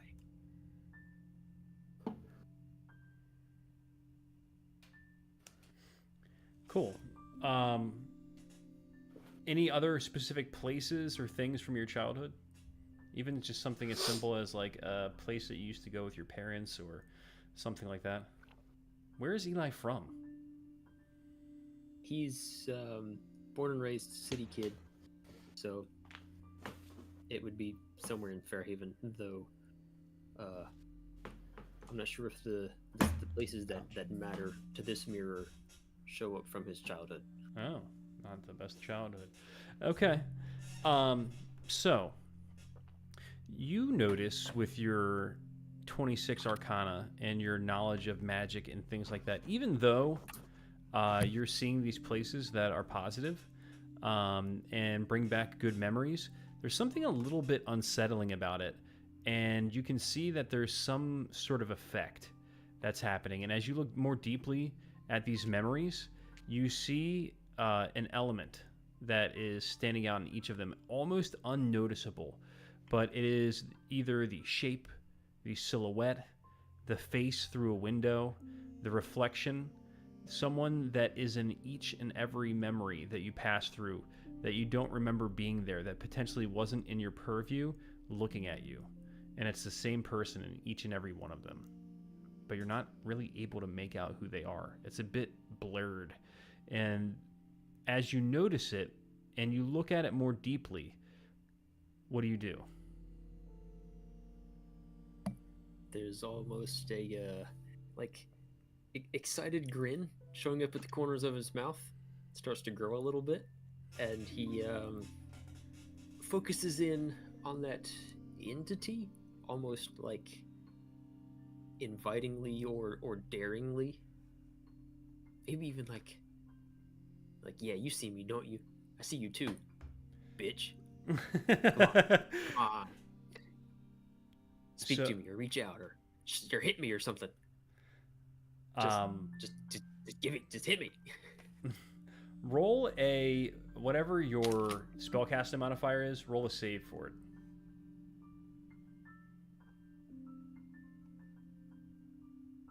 Okay. plus 8. Okay, so I got a 17. Okay.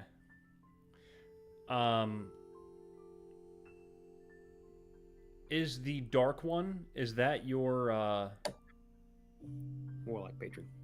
yeah. Well, that's the name of the ability. Of course, it's Dark One's own load. What's But, your Yeah, patron? it's because I'm a warlock. So he's a fiend patron. Now, of course, you and I have never sat down to discuss secondary character actual backstories, but he's a fiend patron. Okay. And I don't know, you can tell me if this is valid or not, but I like to think of it as one creepy, powerful otherworld entity who doesn't want the powerful, creepy otherworld entity that we're currently fighting to be in power. Right, right. So it's not your patron. It's a man that just seems to be wearing normal clothes, and in each and every one of these things, his face is almost like cast in a little bit of shadow, so you can't make him out. Even the reflections aren't quite discernible. But it just looks like a normal man. Probably human. A normal graying brown hair. Anyway, that's about it. You do not take a level of dread. Cool. Blinks a few times, and then shakes his head like a drunk person waking up off a couch, and then meanders.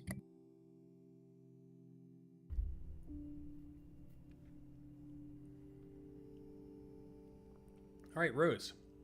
Poor Liam. Zephyr walks up to you. Yes. Good evening. Chill. Good evening. Pleasure seeing you again. One heck of a painting. Isn't it? Again? You might have to remind me of the first time. It's been a busy few months. First time we spoke a couple of days ago about the history of House. Okay. So, that is entirely on the player, because I probably should have asked if this was the person I talked to earlier, because I didn't get his name. Right. I thought I said that, but I must have missed that. I'm sorry. No. Oh, yeah, no. Sorry, it's currently been a couple busy days, too. No, it is good to see you again. Didn't know at the time that you were their spiritual advisor. Oh, Zenith? Um, He's not my advisor in really anything. Oh, okay. Then again, player derp, because I thought you said it was Zephyr that addressed the... No, it was Zenith, wasn't it? Zenith Never is the mind. spiritual advisor. Zephyr is the historian. The bosun. Okay, apparently I've misread that, too. I'm just doing batting 1,000 tonight, aren't I? Well, all the names are super similar, so... Sorry about that. That's the best thing when you're reading a book and it like introduces 3 new characters. This is Sylvia, this is Sandra, and this is, I don't know, Sarah. It's like all S names. Anyway, so this is the gentleman that is the bosun that you met during the games last week that you wanted to speak Okay. to more. He just walked up to say hello. It's definitely an interesting painting, though. You holding up okay? You throw out Yeah, all man, of it's this, fine. and she waves fine. around the gallery. It's fine. It's interesting. Yeah. It's kind of a tragic way for us to meet the family, and Mhm. but you know, Zamra and her mother are, how they say, a fish in water. So I'm sure they're handling it just fine. You know, feel rather like fish out of water, honestly. Hmm. Not gonna lie. Maybe you should go talk to Zenith then, because he clearly is not apt for occasions such as these.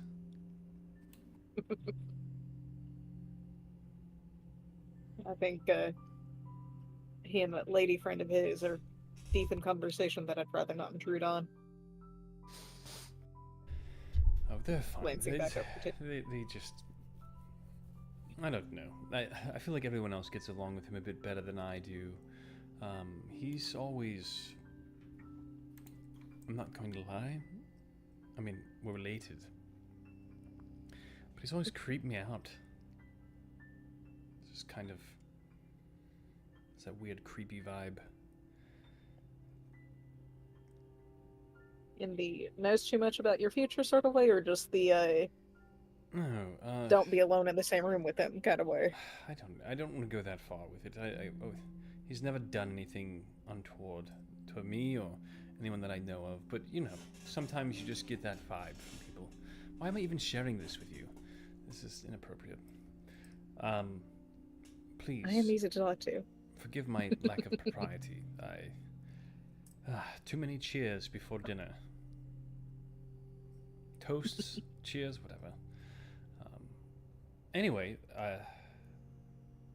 so it was interesting. You're asking a lot of questions about our history, about as the house. I mean, maybe if you told me instead what you're trying to know versus asking questions to try to unearth it, I could potentially help you get there more quickly. You're probably not gonna like the answer very much, but she shrugs a little bit. Weird visions? I mean, Visions? they're Oh there's something boy. called just dream about. I, as a player, cannot remember what they were called. The United Front or whatever they were called in the vision. The Jack and Mark superheroes? Yeah, the Yeah. dragon. Yeah. Honestly, I can't remember either. But yeah, I'll have to dig back through the notes. the Dragon but Mark yeah. superheroes. We know who we're talking about. I know. Yeah. I am under normal circumstances. I'd just blame it on exhaustion, but a few other experiences along the way, a little too similar and a little too pointed for me to dismiss them out of hand. I mean, that is a bit archaic. That is definitely before the modern era and doesn't really fall into my normal study purview. I can't say that I personally have had any visions, but it does certainly occasionally happen within those with the Mark of Storms, and seeing the future are often related in a way, though I was not gifted with that of my mark. I hate to say it, but perhaps you could speak more with Zenith. He makes more of the study in the things of antiquity than I do. Possibly. Unfortunately, your previously named source, Grimvor, it's not a source that I can ask. Not readily. Not without a lot of ritual. I think you guys willing to talk. It's funny. After our most recent conversation, I noticed that you had a bit of a reaction to it. I thought it a bit out of, or impolite, I guess I should say, to ask further, but I did look into him. And you mentioned you knew him, and or it seemed as though you did. And I'm very sorry to hear that he passed under such tragic circumstances. Me too. Wasn't quite done teaching me, I feel. Was his student back in Fairhaven. Absolutely. But It's interesting. I, at one point, thought of joining his requisitioners, but the role had already been taken, and it's interesting to meet you and your friends now, because apparently that was you. So, if there's ever anything that you need in Fairhaven that Zamra, of course, can provide to you more readily than me, you can seek me out. understand that you already know both of my brothers, or at least the one that runs the One that runs the Chalice Center. the restaurant. Well, yeah. The other brother runs more of the commerce end. Anyway, the restaurant and inn. I suppose we discredit him a bit. There's a lot more to his job than just being a bartender. He's an innkeeper. I suppose he could technically be the quartermaster of the entire building, as he is in control of all the wares that come in and out on the lower end. Anyway, so I am rambling, and the main course we served in moments. So I think we should return to our seats. Alright. I look forward to talking with you again. Indeed, me as well. And you notice that after these conversations have been going on for a while, that everybody starts kind of making their way back to their seats. Zamra hands the baby to the baby waiter, and the main course is served.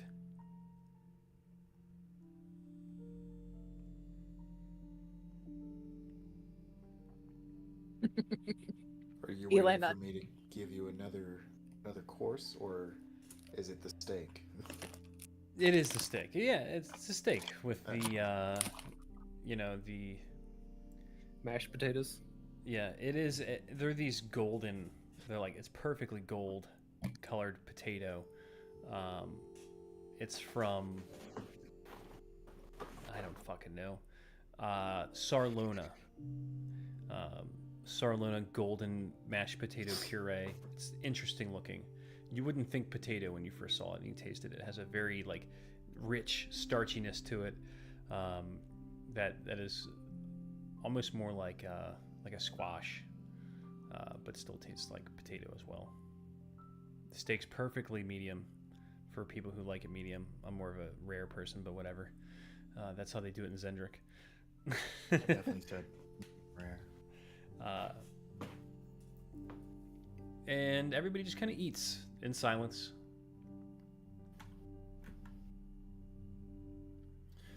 So, amongst yourself, the people near you, do any of you guys have any conversations? Marin.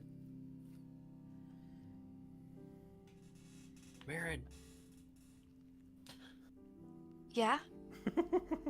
I thought this was carrot puree, but it's not. It's not? I haven't even been able to touch that yet. What is it? Hold on. She takes a bite. Is that potato? I was gonna say it strangely also reminded me of squash, which is weird because squashes are like wet, but potatoes aren't necessarily. It is weird. Huh. I like it. I don't know if you've ever cooked a squash. I've tried a couple times, and they're always just soggy. I can never get it. Well, I think you have to roast them. You gotta roast it. Well, yeah.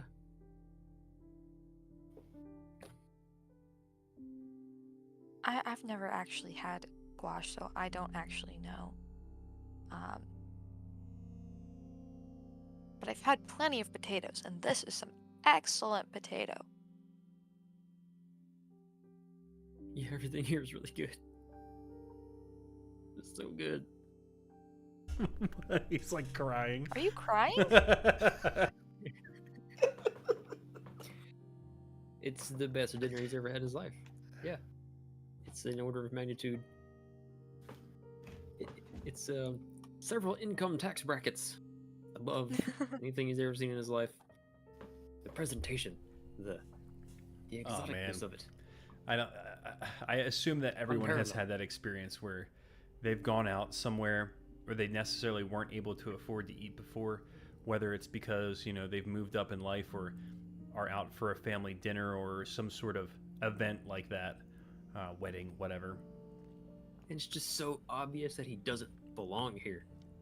But then you eat something, and it's just so good that it blows your fucking mind, and you're like, people eat this all the fucking time, and or you know, like, oh, it just you know, your eyes are opened to that, like, freaking, I don't even know what the right word for it is. It's a spiritual experience. I love food. For me, it's a spiritual experience. I don't know if anyone else has ever felt that way, but that he's having that. I have. I'm not going to get into it, but I've had a couple. Sure. Here in New York, there's actually an event that called Restaurant Week. Yeah, we have that here too. And okay, and yeah, like there's like 5-star restaurant cheap, but they still serve you five-star meals. Like, It's like little Pretty kiosks good. set up in the street and shit. Yeah, it's pretty awesome. no, dude, like actual restaurants. Oh, you like actually the go restaurants to are the just restaurant. open during that? Like, how did Yeah. they? Well, interesting. That seems like New York every day. Restaurant week. You can go to the restaurants this week, guys. Well, yeah, but you're not spending 5-star Right. prices. You're Got like a special menu. yeah. All right. Sorry for the interruption Um, there, Eli. Yeah. The baby, like his plate is only mashed potatoes. And plates, and then takes his hand wide fingered and just smacks the shit out of the potatoes, just right in the middle of the potatoes. And it Waiters, goes everywhere. waiters are diving towards Lord Cathalis to block the potato splatter with their body. Roll a d20 for your hand ball. Nice. 9. It's a decent splatter, you know. It definitely goes off of his little, dining area, but it's not like, it doesn't get in Lucian's hair or anything like that. Nothing that epic. But his hand's totally covered with it. It's like eating, now he's like eating off his hand. It's like all over his face. It looks like war paint, golden war paint. Yeah, so he's a mess. That little stunt just cost $700. Right? $700 of potatoes. It's like those potatoes were shipped from 3,000 miles away just for this event. Actually, Just for that probably more little like splatter. 6. About 6,000 miles away. I mean, he's learning restraint. Yep. Remember him being able to get you from that far away. Rose joking to Lucian. No, it was that the waiter got to him before he could do too much. He was trying. I don't know if you saw it.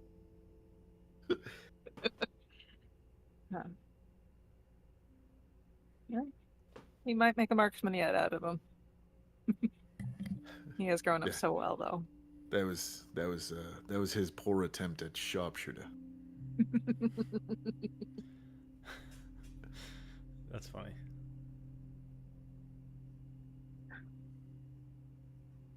That sounds about right. So, as you guys finish the main course, they're, cleaning up after you guys. Things start winding down. Nope, You guys, nope, not yet. not yet? Oh, There is actually a as soon as those are cleaned, there's a small ooh. plate that comes out, just kind of a palate cleanser of a watermelon and pomegranate salad with a whipped feta topping over the salad. Interesting. And You're making me hungry. those Yeah. are placed in front of as well. And one of the chefs says,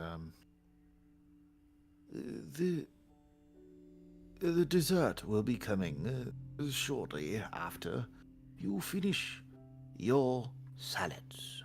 Enjoy. And he bows low and I love the lugubriousness. Finish your salads. Mm. Do they announce what the dishes are, or do we just have to find out? Well, nobody's asked. I didn't know if like they do that little, you know, Your description. next course will be blah blah blah blah. Uh, I assume they don't. There was probably like Eli a little. looks around. Good. Sorry. Eli looks around at like subtly looks around at some other people's faces, looking for signs of recognition. Because it's like is he the only person in the room who doesn't know what this is? Marin has no idea what this is. you don't know Watermelon watermelon? pomegranate salad. I can't even picture what that is supposed to look like in my head. It's actually pretty. It's really pretty. I googled it. Sounds good. With whipped feta. Yeah, I guess you'd have to like break the feta down and Oh, then right. whip it up with some kind of other, like cream or something like that. That'd probably be pretty, good taste from the tartness of it or whatever. I posted There's in a, dumb there's shit. a loud crunch as Eli didn't know the seed is inside the pomegranate thingies. They would be so good if Yes. they weren't like that. Suddenly surprised. I posted the picture of the salad in dumb shit. Oh, word. Marin will This eat definitely tastes around good. the green bits and eat just the pomegranate and the watermelon. I think that, what is that, arugula? Let's see. Yeah, that Or looks like arugula. spinach? Mhm. Like, okay, hold Yeah, on, it's actually. baby. I could probably identify. Baby arugula for sure. Mhm. It's there- baby and arugula, baby mint. spinach, and mint. Yeah. Oh, mint, it's cold spicy. Weird. Yeah. There's also shallots. Mm-hmm. Shaved Yeah, shaved see that? shallots Some, and almonds. Almonds. Eli separates all the mint leaves so that he can eat them all in one big bite at the end. That does actually look really good though. Mhm. Mm. All right. And what's that on the? It looks like allspice on the side. Something like that. What? Where do you see all? Oh, that's a salt and pepper blend. It looks like, or sumac. One of the two. Maybe sumac. It's too red to be pepper. Yeah. Mhm. Or like a blend, like some kind of blend, like of like maybe cayenne or some shit. Chili Come on. powder. Yeah. Oh yeah. I mean, at least in this situation, that's definitely a good thing. It would be. Mhm. But definitely salt. Definitely salt is definitely. Hmm. Yeah, the salt and melon is amazing. I love it. All right. Wait till you There's also- see the dessert. All right. You guys do that. Everybody's pretty speechless at this. This doesn't have that feta mousse on top that you're talking about, but it would be good. Yeah, I don't know why it's not on there. I mean, that's literally salad, but Whipped the feta, the whipped feta is not even depicted in it, unless it's like under. Oh wait, top right maybe. That looks like a Nah. whipped something. Nah. I don't see Yeah. anything. I think Oh it's- no, I think it's definitely under. I can see Yeah. little bits of. Bit of a smear. Yeah, you're right. Smear. There it is. The smear is on the plate, and it also has like some sort of oil, probably lemon oil. Okay. What's the dessert? What's the dessert? Let's get through this. It's almost. Okay. Yeah. So at the end of the palate. Show me the cleanser, dessert. Yep. They come out with with a creme brulee cheesecake tart. That sounds So, good. The actual picture is a creme brulee cheesecake, Hmm. but I figured it could all be like personal. Yeah, it's just like Like the in a nice little tart tart type of thing. like shell going around the side, the confection pie crust, like Yeah. lots of big ridges. It was a creme But- brulee. What kind of tart? Cheesecake. Cheesecake. delicious cookie. Sounds decadent. Does it have any kind of like fruit drizzle on it or anything like that? Anything else going on there? No, I'm not big on fruit on my dessert, so Gotcha. It's Somebody's just cheesecake piece. One of the cheesecake pieces has one pomegranate seed in it, and no one will know until they bite it. and then when they do, they're stuck. They have to spend half their life in Zendrick. But yeah, that's the picture of the of creme brulee cheesecake. But That looks tasty too. I like I said, I thought it'd be fancier if they were little tarts. Little tarts. Ah, God, I love tarts. Okay, as the wife of a pastry chef, I can confirm putting anything in a tiny form makes it 10 times fancier for whatever reason. Yeah. Mhm. Yep. I'm a big fan of the when you do a tart, having like a little bit of fruit on top of it. So the old annoying guy would definitely be looking for some. Oh, please give me some annoying fruit to put on there, and other annoying things I'm gonna say. Raspberry, I was Like, just not- thinking that. not exactly jelly. Eli But, speaks up. There's no you such thing know. as a grassberry. Shut That's up! that's a made-up name. Raspberry. Delicious. So, yeah, that's pretty bomb. That's a fun little tart. Everybody eats their tarts. Fucking the chef comes out and like just throws some raspberries at the guy. Yeah, like Like- right in his face, and then gives him the Take middle your finger. fucking fruit. Like, How dare you ruin my food? oh my god, what's This that? was What's that my restaurant? Vision. Dicks. Dick's. Yeah. He just throws it in his face and gives him the finger directly on his nose, and then walks away. Eat your fucking dessert, stupid. Like, And then he farts. Because everything's funnier when people fart. At least I got Steve for that one. No one else even cracked a laugh at it. That's because I'm leaning away from my mic. stupid. Oh my god. Oh god, it's so cheap. It's so cheap. Okay. So the meal wraps up. The chef prestidigitates the smell of his fart away. Everything's still very nice.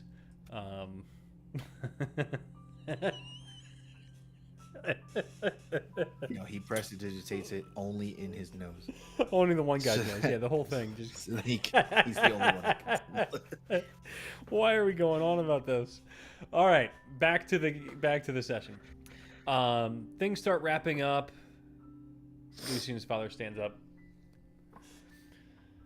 So, after this evening's events, I'd love to invite you all to join me in the hall. We'll be having some guests from around the city to join us. The 100 items, the Twilight collection will be shown in the main hall. There'll be music and drinks and dancing and whatever. So you can come on if you like. I'll be in attendance for a short period of time. He reaches over and grabs Lucian by the shoulder, and then just gets up and then leaves. He doesn't say anything to his grandson. He gives him a little kiss on the forehead. No. He's still covered in potato puree and now in like creme brulee too. It's like all over his face. Yeah. He broke the top of the creme brulee just with his fist. Yeah. Yeah. So Edithul II definitely has to be above. It's a. What, Edithul's son? You're already planning Edithul's son's character? No, Edithul. Edithul He is Edithul. Oh, that's Remember? right. I forgot, yeah. My bad. He's a barbarian. Got it. Whatever. All right. So, dinner is clearly over. And Zamra and her mother grab the baby. Zamra gives Lucian a kiss and is like, hey, I'm just going to go ahead and join your father out there. Well, I'll see you out there. Mother and I are just All right. discussing a few things. Oh, of course. And yeah, Lucian will return the kiss and then give Edithul he'll find a clean spot on his face, to Yeah, try and kiss him, but yeah. Edithul keeps turning his head. And you just keep know? getting little pieces of bruleed not chocolate, bruleed sugar, stuck to your face. It's delicious. Lord Delirander's like, Kalamar, wait, and they're kind of hustling up the steps after him. These two over here are kind of mingling, and this guy immediately after your dad leaves the room walks up to you. Okay. Between you and Rose. Oh, hello, Lucian. I was speaking with your father, and he mentioned that he is a scholar of some renown.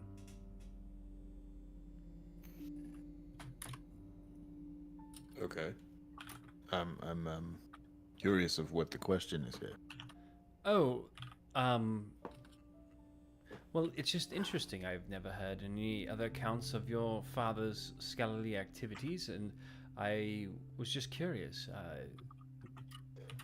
what his area of study would be. I mean, definitely historical facts about the surrounding area. He has some extensive knowledge of the Khyber shards, of course. After all, so naturally, it would be smart for him to have a bit of knowledge on the subject. I'm sure you. And there are books there are studies all over our palace. So, he has made his collection quite vast. So, I'll just be frank. I was trying to gain an audience with your And grandmother. I am Lucy. Very funny. I was trying to gain an audience with your grandmother, and it seems as though he was uncomfortable with that. I felt almost like he was putting himself in place of her, not because of his background as a scholar, but as more so, for some reason, would he not want me to speak with her, or? If you don't mind, let me stand. I would rather not have to look up as I'm talking to you. Oh, of course. Go around the chair. Well, grandmother come into some problems as of late, and so speaking to her as of right now is not necessarily wise or shall we say legal. There Legal? are some things that, well, that's probably the wrong word. But Is it as of illegal right in now, your it's culture just- to speak with people above your station? Is it something like that? I wouldn't go that far. No. What I mean by that is, she's indisposed. Let's put it that way. She will not really be able to welcome guests for quite some time. He nods, and you can see understanding wash over him. Oh, Mhm. that's unfortunate. Well, Yes, I suppose I'll go speak with your father then. If for any reason, though, you think of something else or another way that I could speak with her, I would greatly appreciate it. And he reaches out to shake your hand. I'll shake his hand. Okay. Is there what exactly are you meaning to talk to my grandmother? Well, the antiquity of this place. It goes back for many generations, and I feel like, there's people. I'm so bad at this.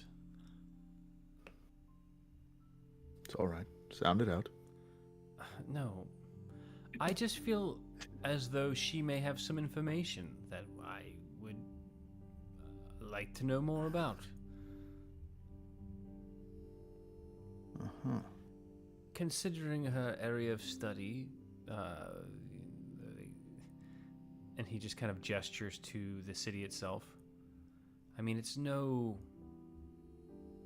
secret. Well, it's not a big secret. I may be overstepping my bounds here. I would like to go Well- speak with your father now. I apologize.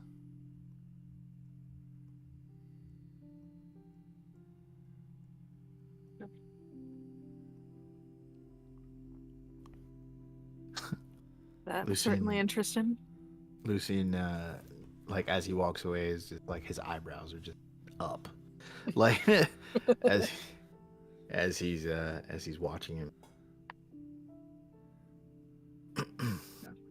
You did handle that rather well.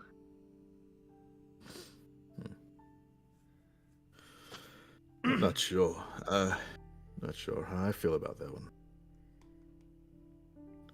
I think he attracts that kind of reaction from a lot of people. Yes, I'm sure. All right. Rose, Marin, Eli. Huh. He was looking at the mirror again. Yeah. You ever look at that thing?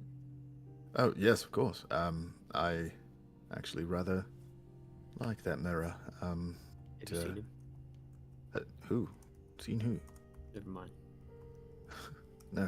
When I look into that mirror, I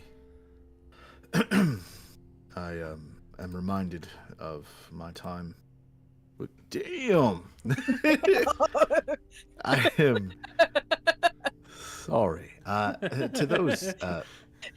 To those listening, the DM just messaged me to roll perception, and I rolled a natural 20 for a 28. Anyway, Lucian, when I- at that moment, when you're saying, "Oh, I see," then you see him.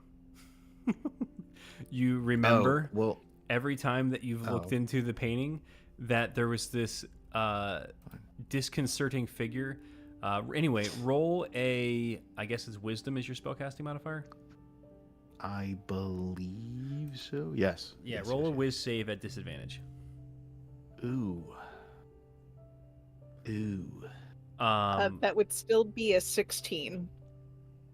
Or no, that would be an 8. No, Never that's mind. yeah, that's an 8. Yeah, so Lucian, you take a level of dread and realize that Cool. every time that you've looked at that painting, that there was a person in the painting that was... That's what you said in the mirror. Oh, that's the mirror. God damn it. Not the painting. All right. Apply that to the painting. I'm sorry. Apply that to the mirror, though. And during that Okay. conversation, you look past the painting and you see the mirror, and then you have that oh shit moment.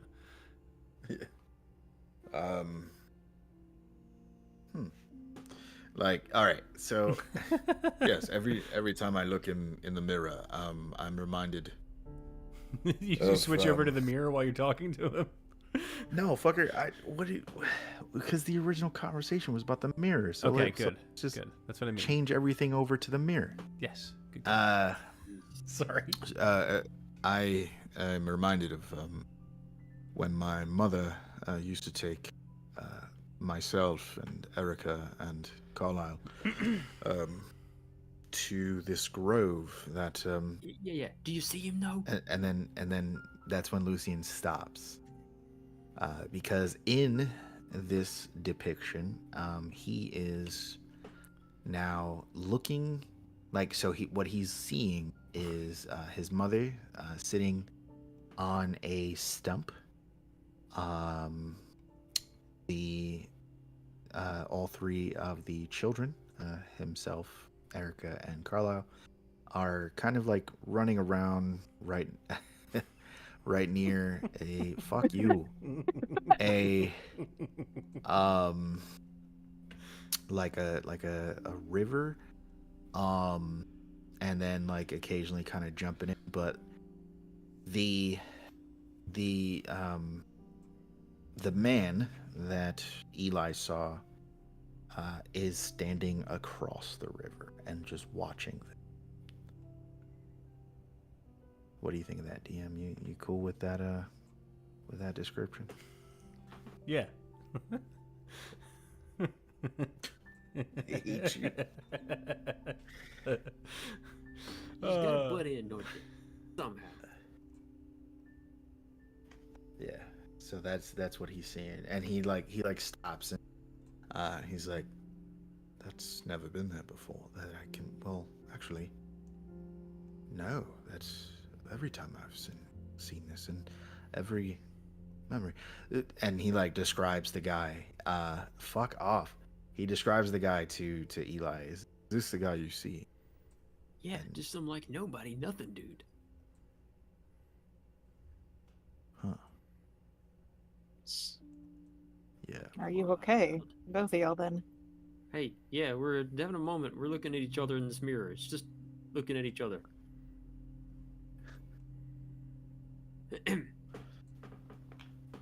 Anyway, You realize that Marin is covered under their dick. there's hors d'oeuvres out in the hall. You guys should go get some hors d'oeuvres before all the shrimp puff croissant things disappear. It's, I like croissant stuffed with shrimp dip. yeah. And then like little quiche, and what else? Oh, we can do your calamari. Is out there as well. We're Bite-sized having way cheesecakes. too much fun with this shit. An entire cheesecake, crust and all, just like bite-size, $half size cheesecake. Ooh, that's adorable.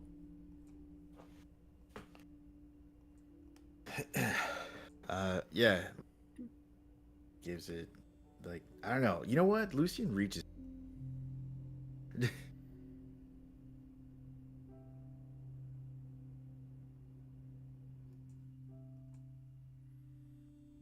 Lucian does what? Lucian, I was waiting for somebody else to say it. Lucian does what?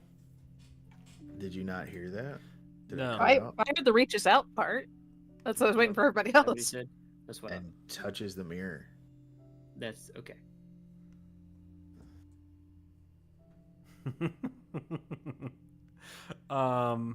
Oof. Oh wow. Man, why are you doing this to me? So that you could stop fucking with this stupid worm on a string. But it makes him giggle. When you reach out to touch the mirror, it just goes black. Eli exhales. Lucian just kind of Orders. shakes his head and walks away. All right, let's get the old devs. There we go. DM, let me summarize just because. But on the way out, Eli like introduced himself to this woman. What was her name? Zara? Zoe? Z- Zara. Zara. Yeah, just to get to know her. What's her deal? What's she about? What does she do? So she is essentially the Hedda of Lady Cathalis. As you get to know her a little bit better, she was like a Delyrander? yeah. Lord Lady Delyrander? Oh, I'm sorry. Okay. Lord Delyrander. She was a distant relative. She's unmarked. And she was basically her, chambermaid. Her handmaid, I'm sorry. And has grown up to be essentially her executive assistant. They find such creative ways to say that, don't they?